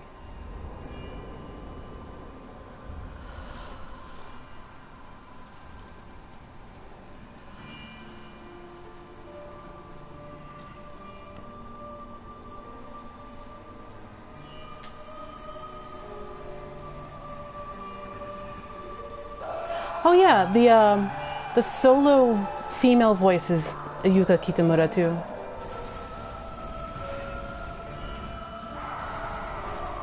Like this is Yuka Kitamura's voice.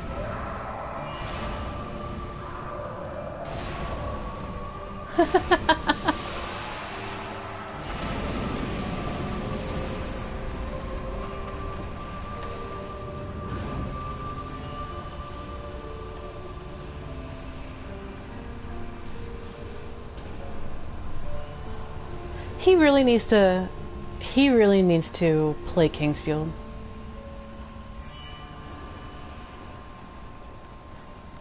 I know he doesn't like first person, because I asked him once, but he really needs to play Kingsfield.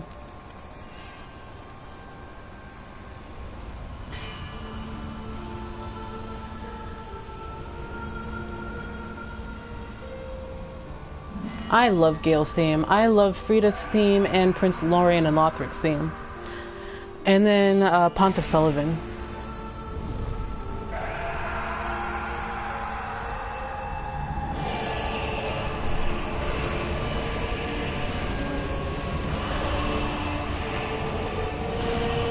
Oh, come on!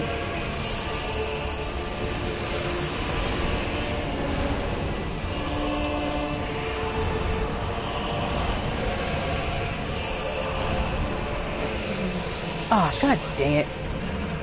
I thought I iframed that.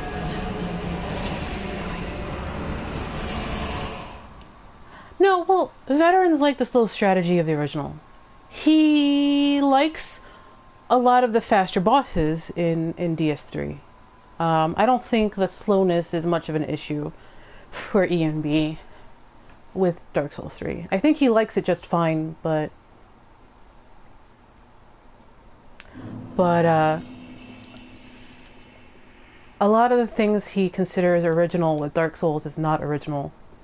It comes out of Kingsfield. Let me know if anybody wants to come along.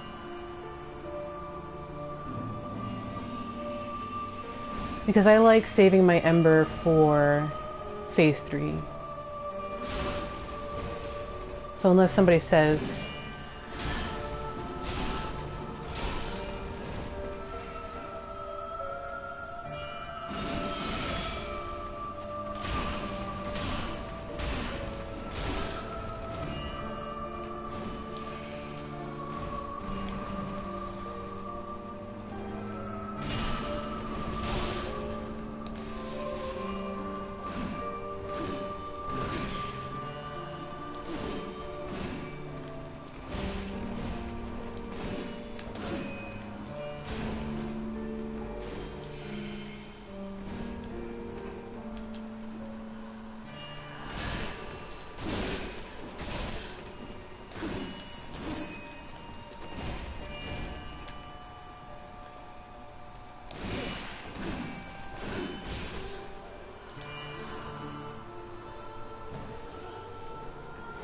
But like a lot of the things that Dark Souls 1 is not original to Dark Souls.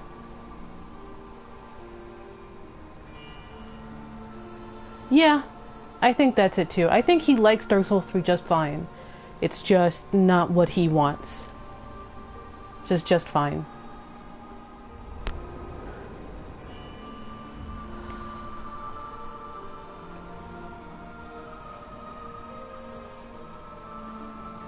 But I think any Souls fan needs to at least watch some LPs of Kingsfield, Shadow Tower, and Eternal Ring.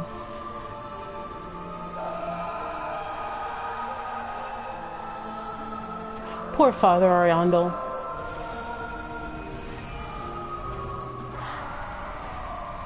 I wonder how Dave Klein thinks, how Dave Klein or Dave Control feels, because apparently he's been playing FromSoft games since the mid-90s.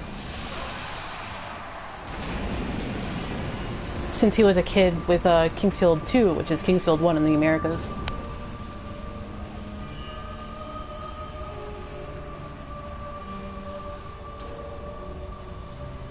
Yeah, Lobos Jr. does good Kingsfield LPs. Actually, Dave Control does a little bit better because Dave Control's been through them like 50 million times. So his is pretty informative. Yeah, Allison by Proxy's Shadow Tower LPs, super great.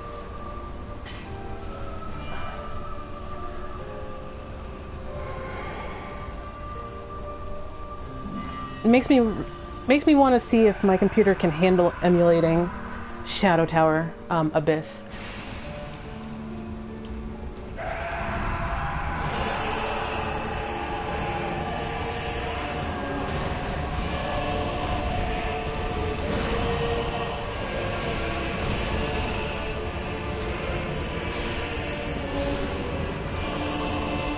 I really wanted to backstab her and I kicked her instead. I'm so upset.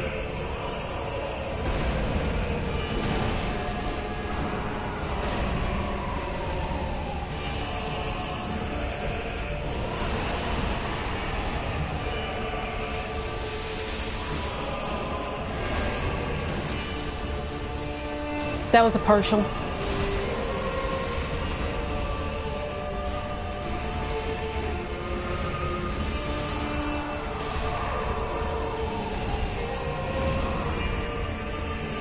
Excuse me, Gale, I do more damage.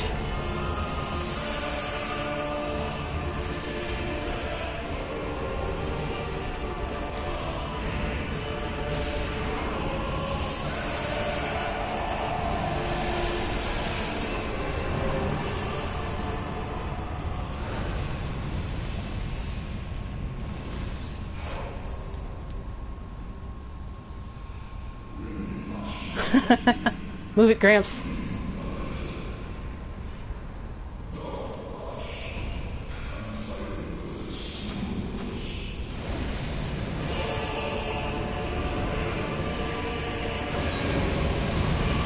Backstaboo!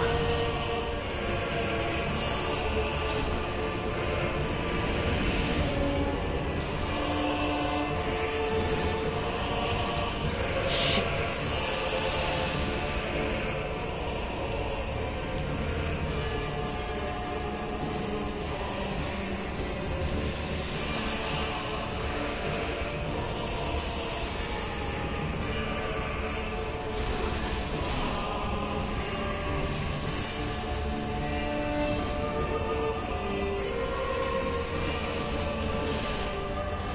Yeah, it's the beheading move that the speedrunners kind of move around.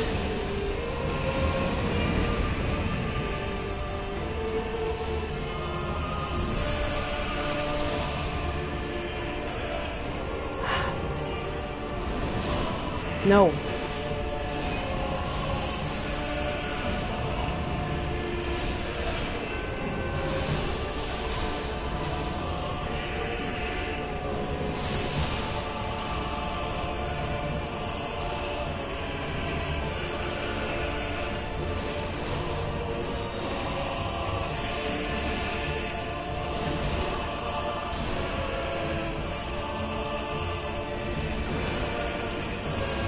Backstaboo!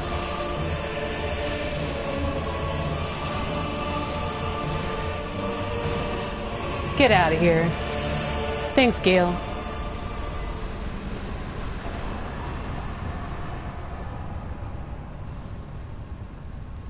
Yeah, the backstab move is available if you dodge her beheading move correctly. So if you do that, then you can get a good backstab if you're quick enough. I think that's what the speedrunners are doing. I haven't looked at a speedrunner in a little while, so I'm not sure.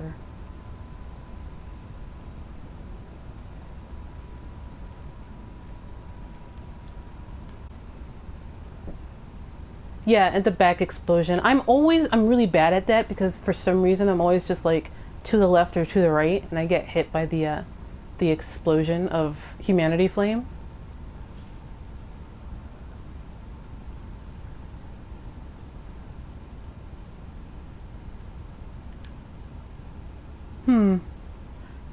You know, here's a crazy thought. What if this is Lillian? It's not Lillian, but, you know. Kind of wonder. Anyway, let's go back to Firelink, because we have this thing that's not anything. It's a cool thing. Let's go tell Yuria we met her sister. It was nice. We had s'mores. Blink. Blink. I don't mind it, Marcus. Of course, I started with Bloodborne. So I want high speed, low tier drag everything. So like my way through these games is actually kind of convoluted. I started with Bloodborne, I then did Demon Souls, and then I did Dark Souls 3, and then I did Dark Souls 1, and then I did Dark Souls 2. I am very used to the fast speed, and actually that's kind of how I play. If I'm not parrying, then I don't use a sword, like a shield at all.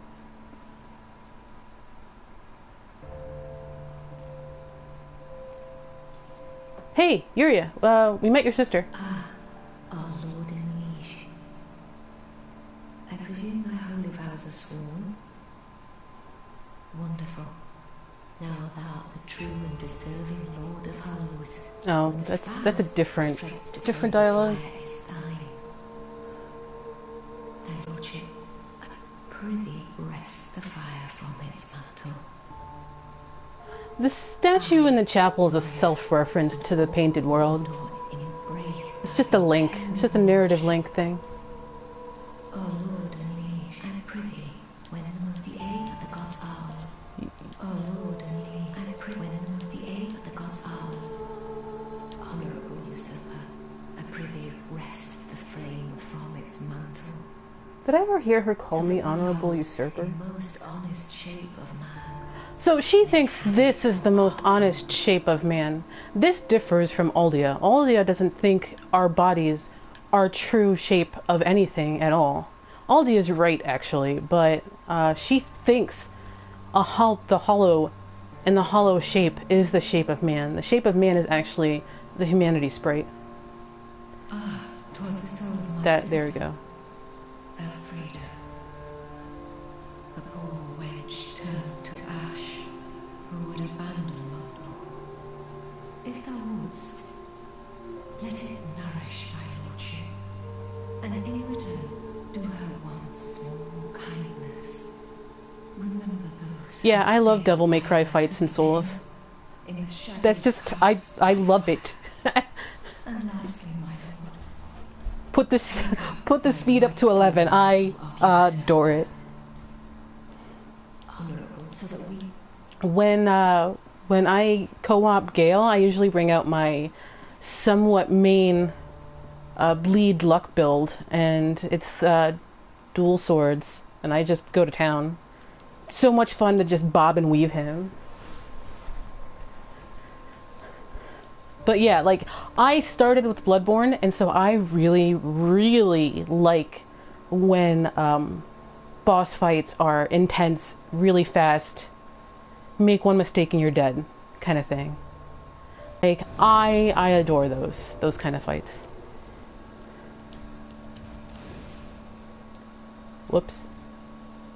Let's go open up the last real area.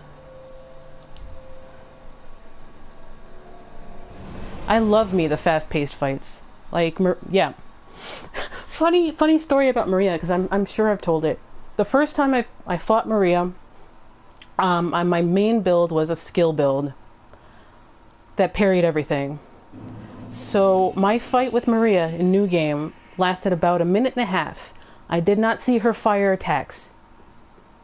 I parried the crap out of her, and that was that. I have a video of that on my YouTube channel. It was 1.5 minutes.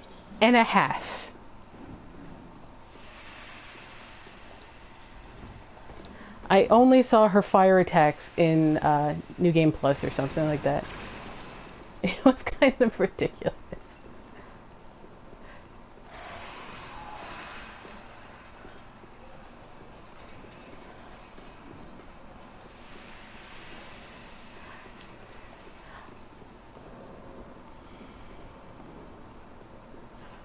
Yeah, Ludwig's a fun fight. I'm not the biggest fan of the monster fights.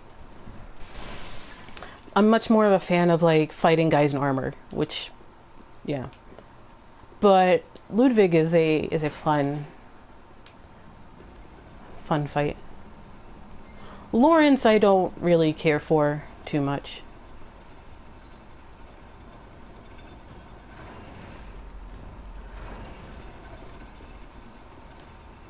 You know, funny thing is I've never played a Devil May Cry game. I just know about them from reputation. Vodka, isn't he burning enough already? Kappa.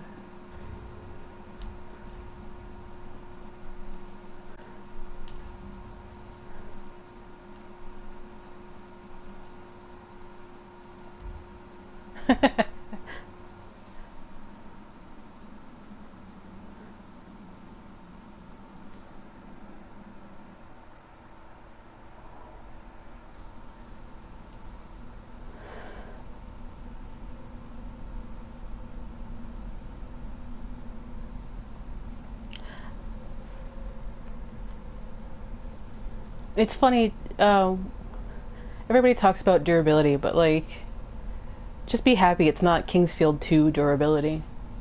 You have like 3 hit, you can hit something 3 times with your sword before you have to toss it. Literally, 3 times. Durability on swords in Kingsfield are terrible.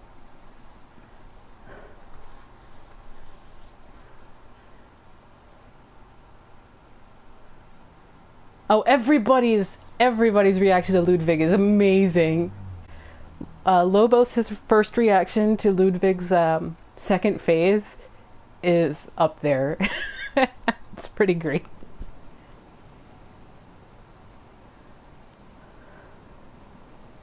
Yeah, it's pretty bad. PS1 game though, to be fair. PS1 game.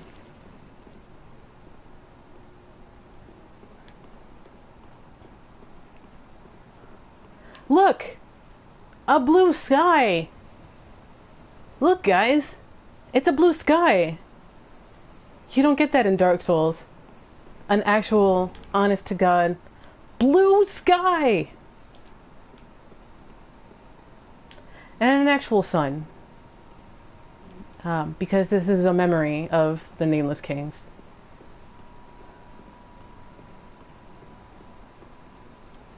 You don't get blue skies often in Souls. Yeah, blue sky, take warning.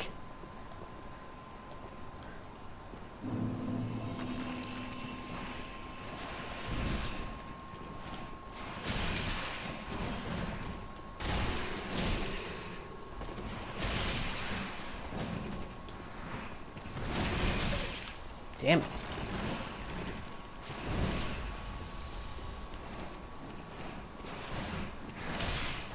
I was just...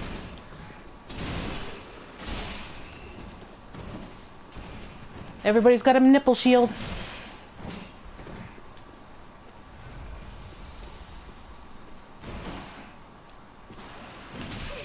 I need to remember his parry timing.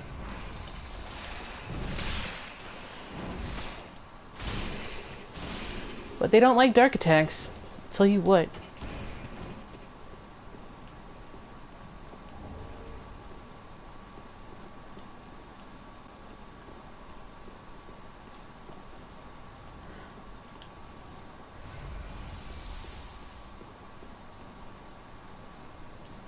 An actual legitimate blue sky in Souls.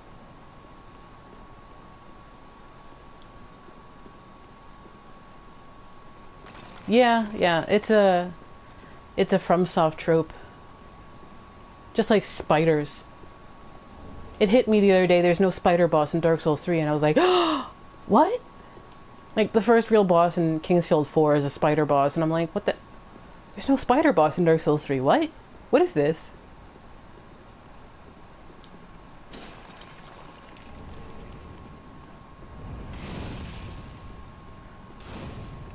What is this tomfoolery?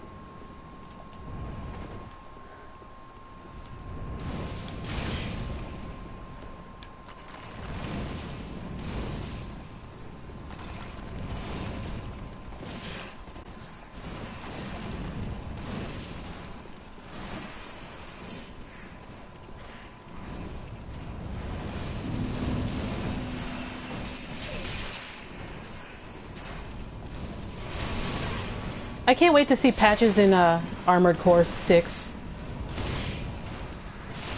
Then we can say he's returned home. Because Patches' first appearance is Armored Core 4 or 5. He is Patch, the Unlucky or something. Yeah, Patches absorbed all the spooters. Patch the Unlucky in Armored Core. Alright, let's go dump some souls, buy some costumes, some fashion.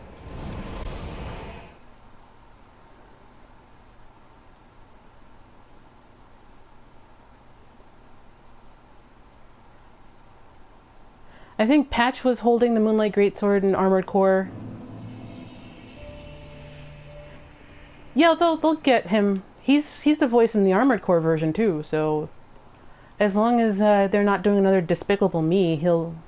Because he's the voice of the minions, I think. Ashen thou wishest yet for a world without fire. But he was the voice of Patch in Armored Core, and then he was the voice of Patches in Demon Souls Plus. And a fine... I love Patches. Patches is the best. And such it was they showed me. What do you guys think about Patches? What is he a Loki of the Dark Souls world? Is he a god with no followers? Is he a pygmy? I mean, I have a crack theory that he's the pursuer in Dark Souls 2, but considering since he's got the pursuer's great shield in Dark Souls 3. But you know.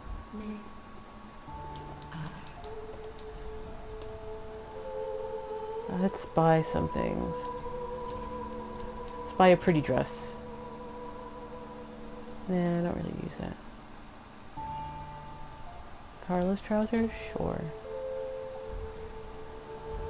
He does pilot the pursuer like a mech. I think he's, I forget, because I've never played Armored Core. I'm trying to find Armored Core 4 answer locally. But, I think he pilots the mech with the Moonlight Greatsword in Armored Core.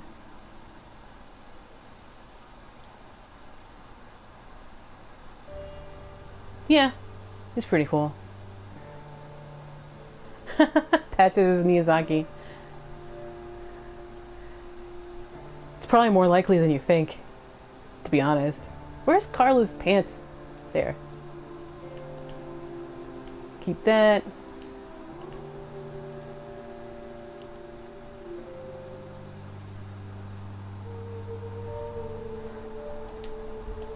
It's me. I'm the Velka cosplay now.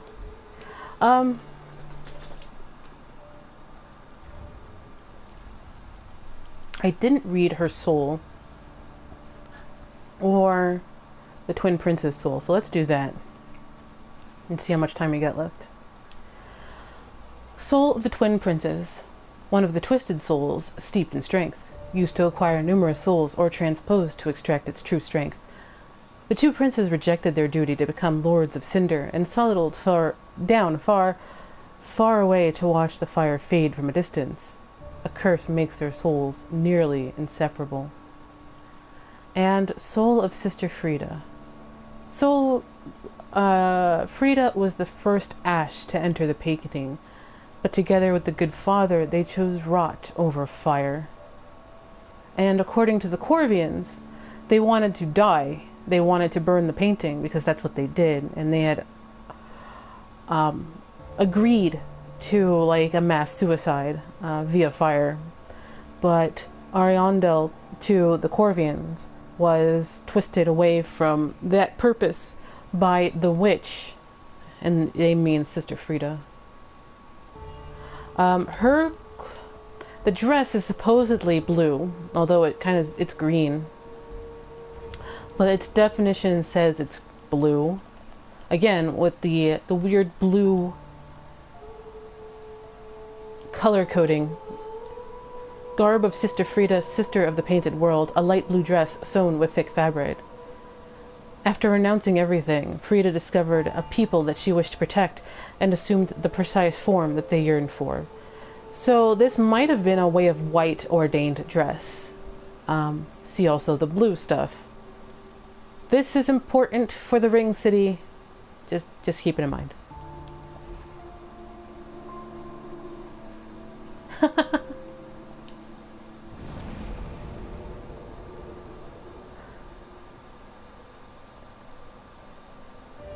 Yeah, Shira and Frieda's dresses look similar. So maybe this was a formal ordained dress, because we know the maiden's dress is for traveling, right?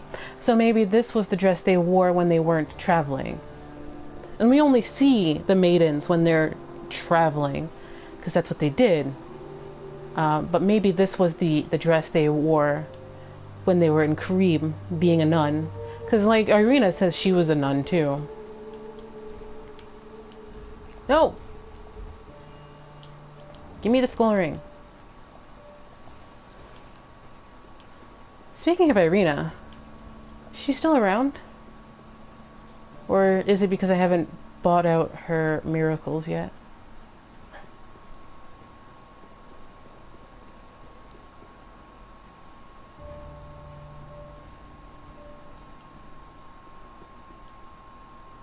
Yeah, she's still there. I wonder if the flame of the painted world scared her. Maybe it was connected to the first flame. Maybe it reminded her of a duty she failed to do. Selfishness probably too. This is my home now. This is my place. And we will not burn it, because then I'll have no place else to go. Maybe there's some of that. But maybe she was scared because she's Ash. Right, Loki? And what is she a memory of? A memory of a sister of Londor? Yeah, there's a certain comfort in that sort of thing.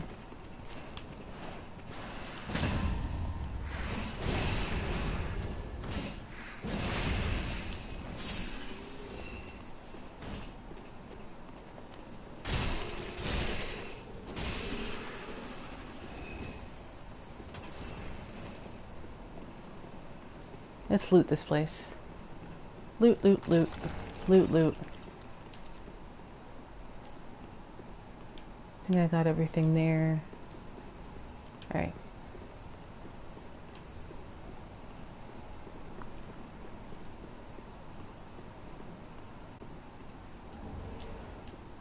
I can't wait for everybody to play Armored Core 6. When and if it comes out. Probably more than likely, since I think FromSoft likes Armored Core more than Souls. Or at least they favor it more than souls.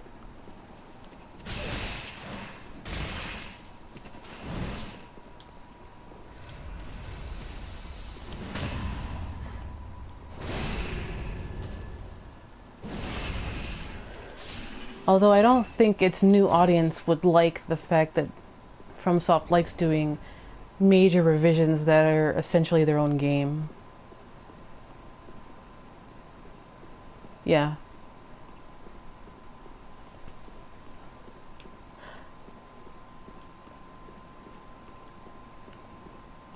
Just to say, I agree with both Mark and Vodka with their comments there.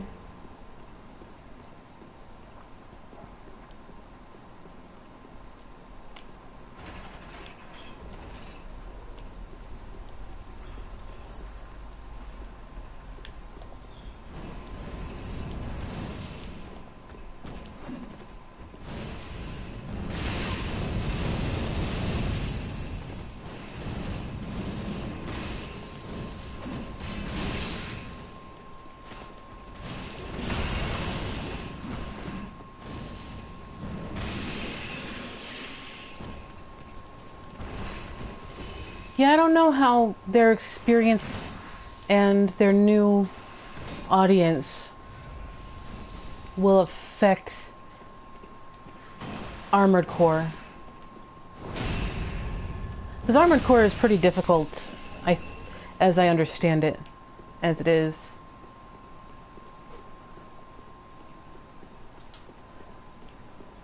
Kind of want to buy Armored Core 1, which is sitting on PSN, PlayStation Network. Play it on my PS3. It's like $5.99 or something.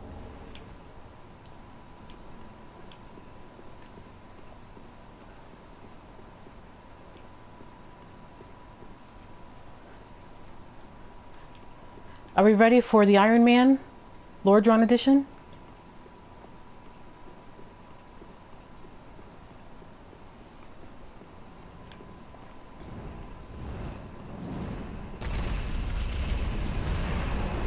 Hey, dude.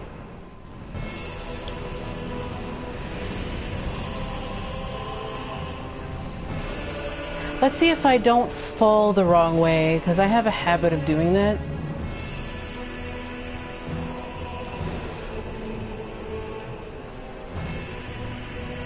Like, I'll fall the wrong way and, like, miss the hitbox for the headshot and, like, just fall.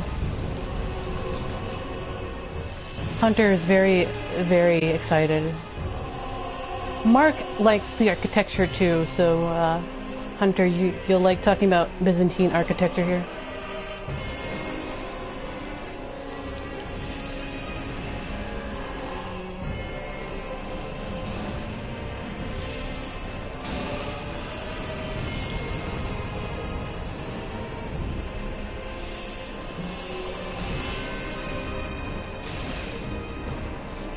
Oh, come on.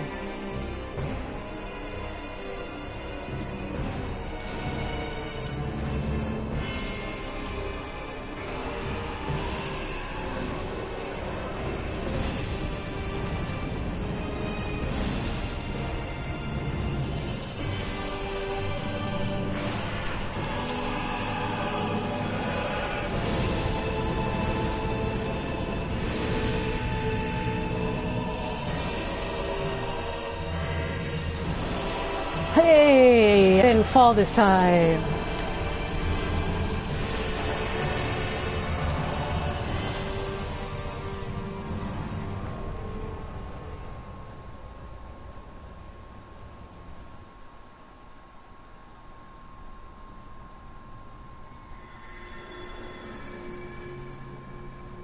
I feel like Daenerys Targaryen, because her costume designer always puts her in a dress with trousers and boots.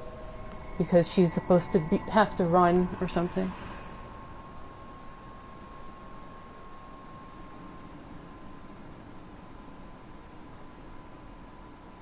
Hunter, have you ever looked up Kebble and Makad architecture?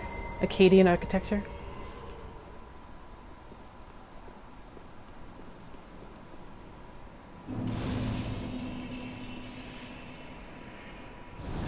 You should. I have a feeling there might be some similarities.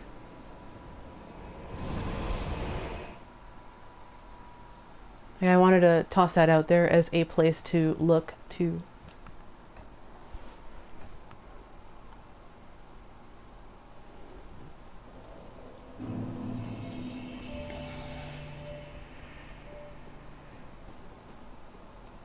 Hi. Ashen One, if when thou peerest upon the first flame, thou wishest yet... Yeah, like they put her costume designer just said that she wants to be able to run at a moment's notice, so she's always got trousers and boots on. I am a firekeeper, and I tend the flame to the very end.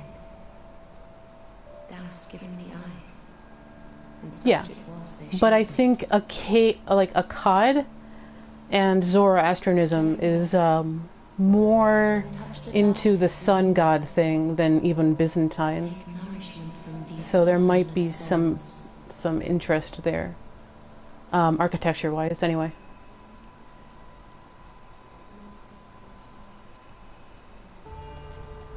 Need to pop a soul. souls. Mayst thou thy peace discover. Game of Thrones is almost over, so I don't think it'll kill it. Game of Thrones it'll like only has a season and a half left, or like half a season left. By the way, there's that. It's 30 grand. I'll pick it up later. What was I doing? Oh wait. Oh, Sirius is dead. I have to go pick some things up outside.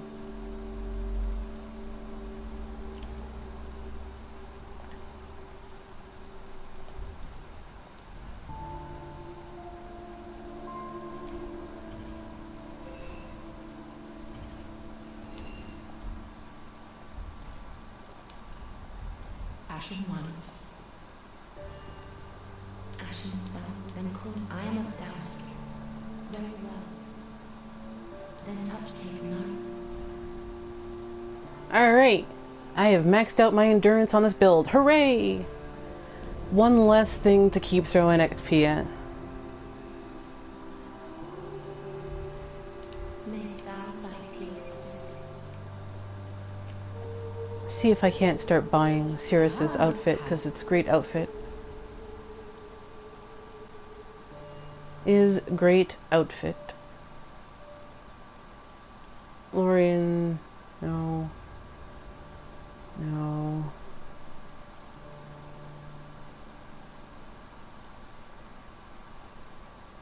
Aha. Yes, I can. Ashen One. Let's make a couple of trips outside.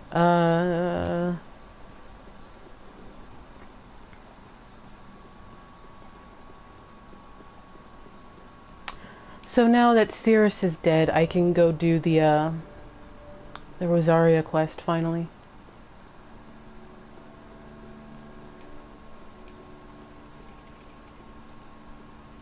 Remind me to do that next stream.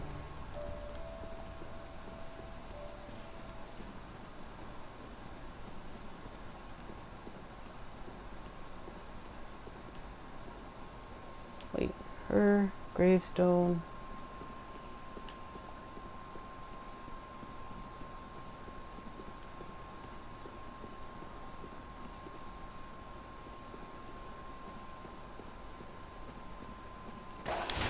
Doggo!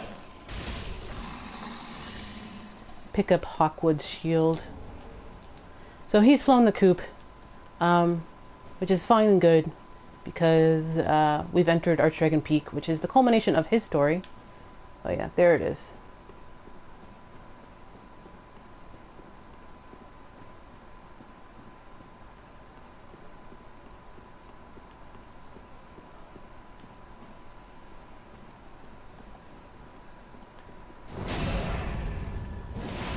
Shouldn't be standing on a cliff. Jerk. This is Cirrus's Sunless Talisman and the Sunset Shield.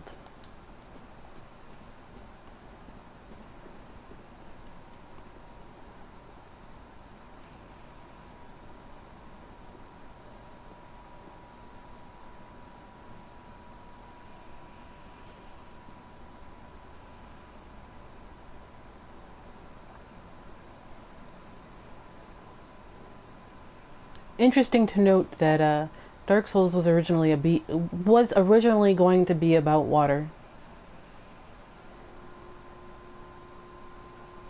Like, the place where the original Firelink Shrine's bonfire was supposed to be filled with water. Just gonna put that out there. Yep. Where the bonfire is, that was supposed to be a big pond. Just gonna put that out there. Which is probably actually the genesis of the deep.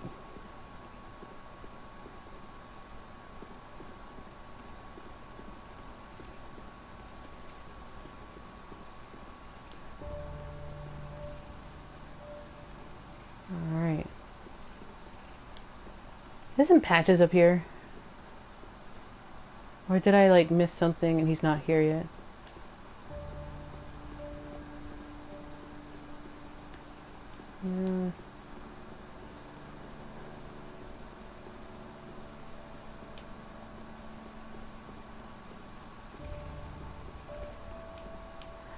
Next game is probably Armored Core, so yeah, probably Wind.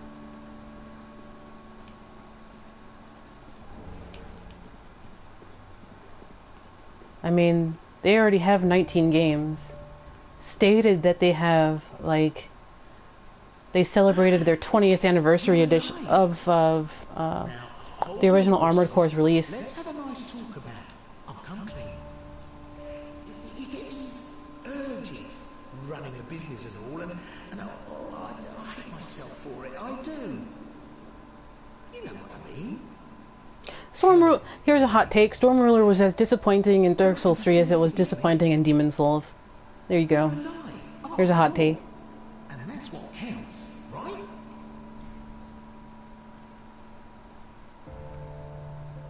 Sure. Fine. I was supposed to not forgive him for his protestation, but Can't find anything you want. Well, you could I try. already have it. What? You can't use the Storm Ruler outside of that boss fight, too. It doesn't work.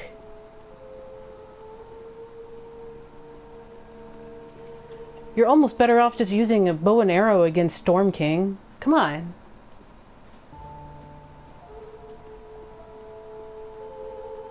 Psst. Psst. Psst.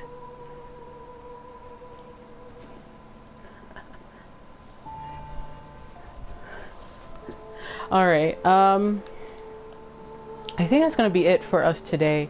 We'll do the rest of Archdragon Peak tomorrow. We'll do Leonhard's quest next stream. And when I say tomorrow, I mean next stream, because I'm not sure if I'm going to have time to do that.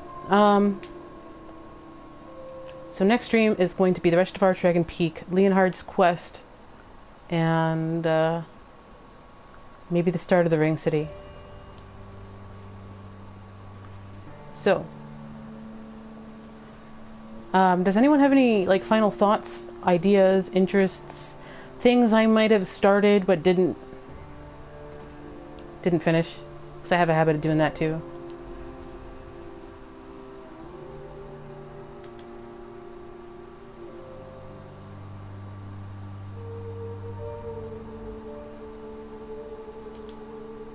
I should pick this up. I should pick that up too.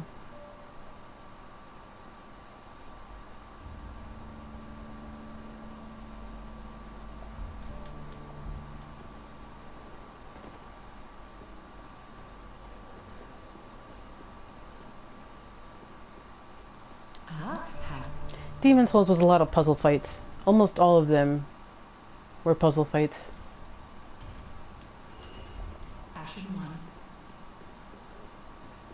The only one I really loved was Alant, because that was a straight up fight.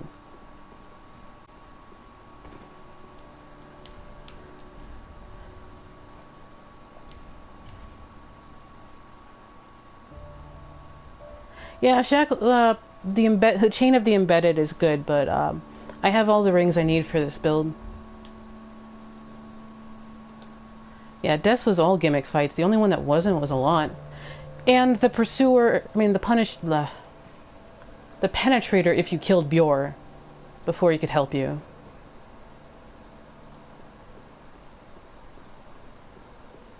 The rest of them are just kind of, eh. Yes, I do. I have actually two, but I need to actually sit down and write them out. I have two really connected ideas for what I want to write about in Medium. And I've been saying this since I've been like running through these Lorethroughs. But I'll sit down and write them out. They've just been percolating in my head. So, yeah. Short answer, yes, I do have something in the works for Medium, but it'll be until I can have a lot of time to just sit down and write.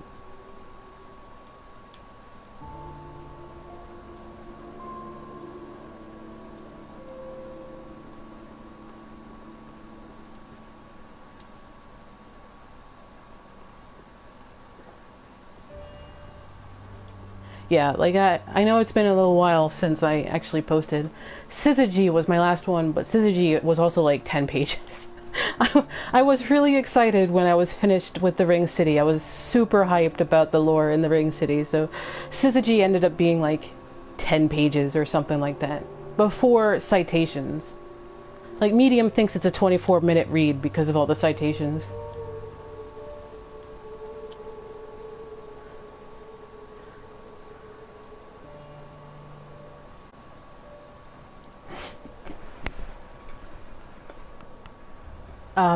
By the way, if you don't know what Syzygy means, because it's a random word, it's a really rare word. Syzygy is the alignment of planets, all in a single row, and that is what's called a Syzygy.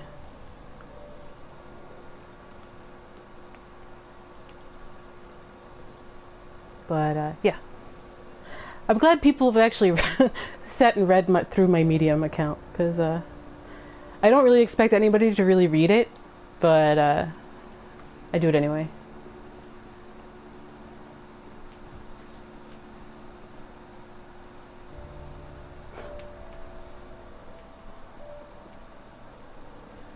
Anything else anybody wanted to talk about? Chat about? Ask?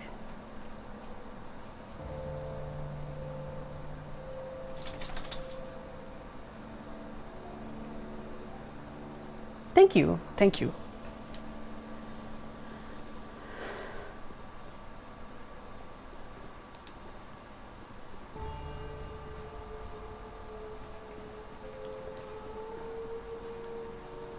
I kind of attach these games from like two different angles, kind of a mastery kind of level, and then the lore kind of level, and they intersect sometimes.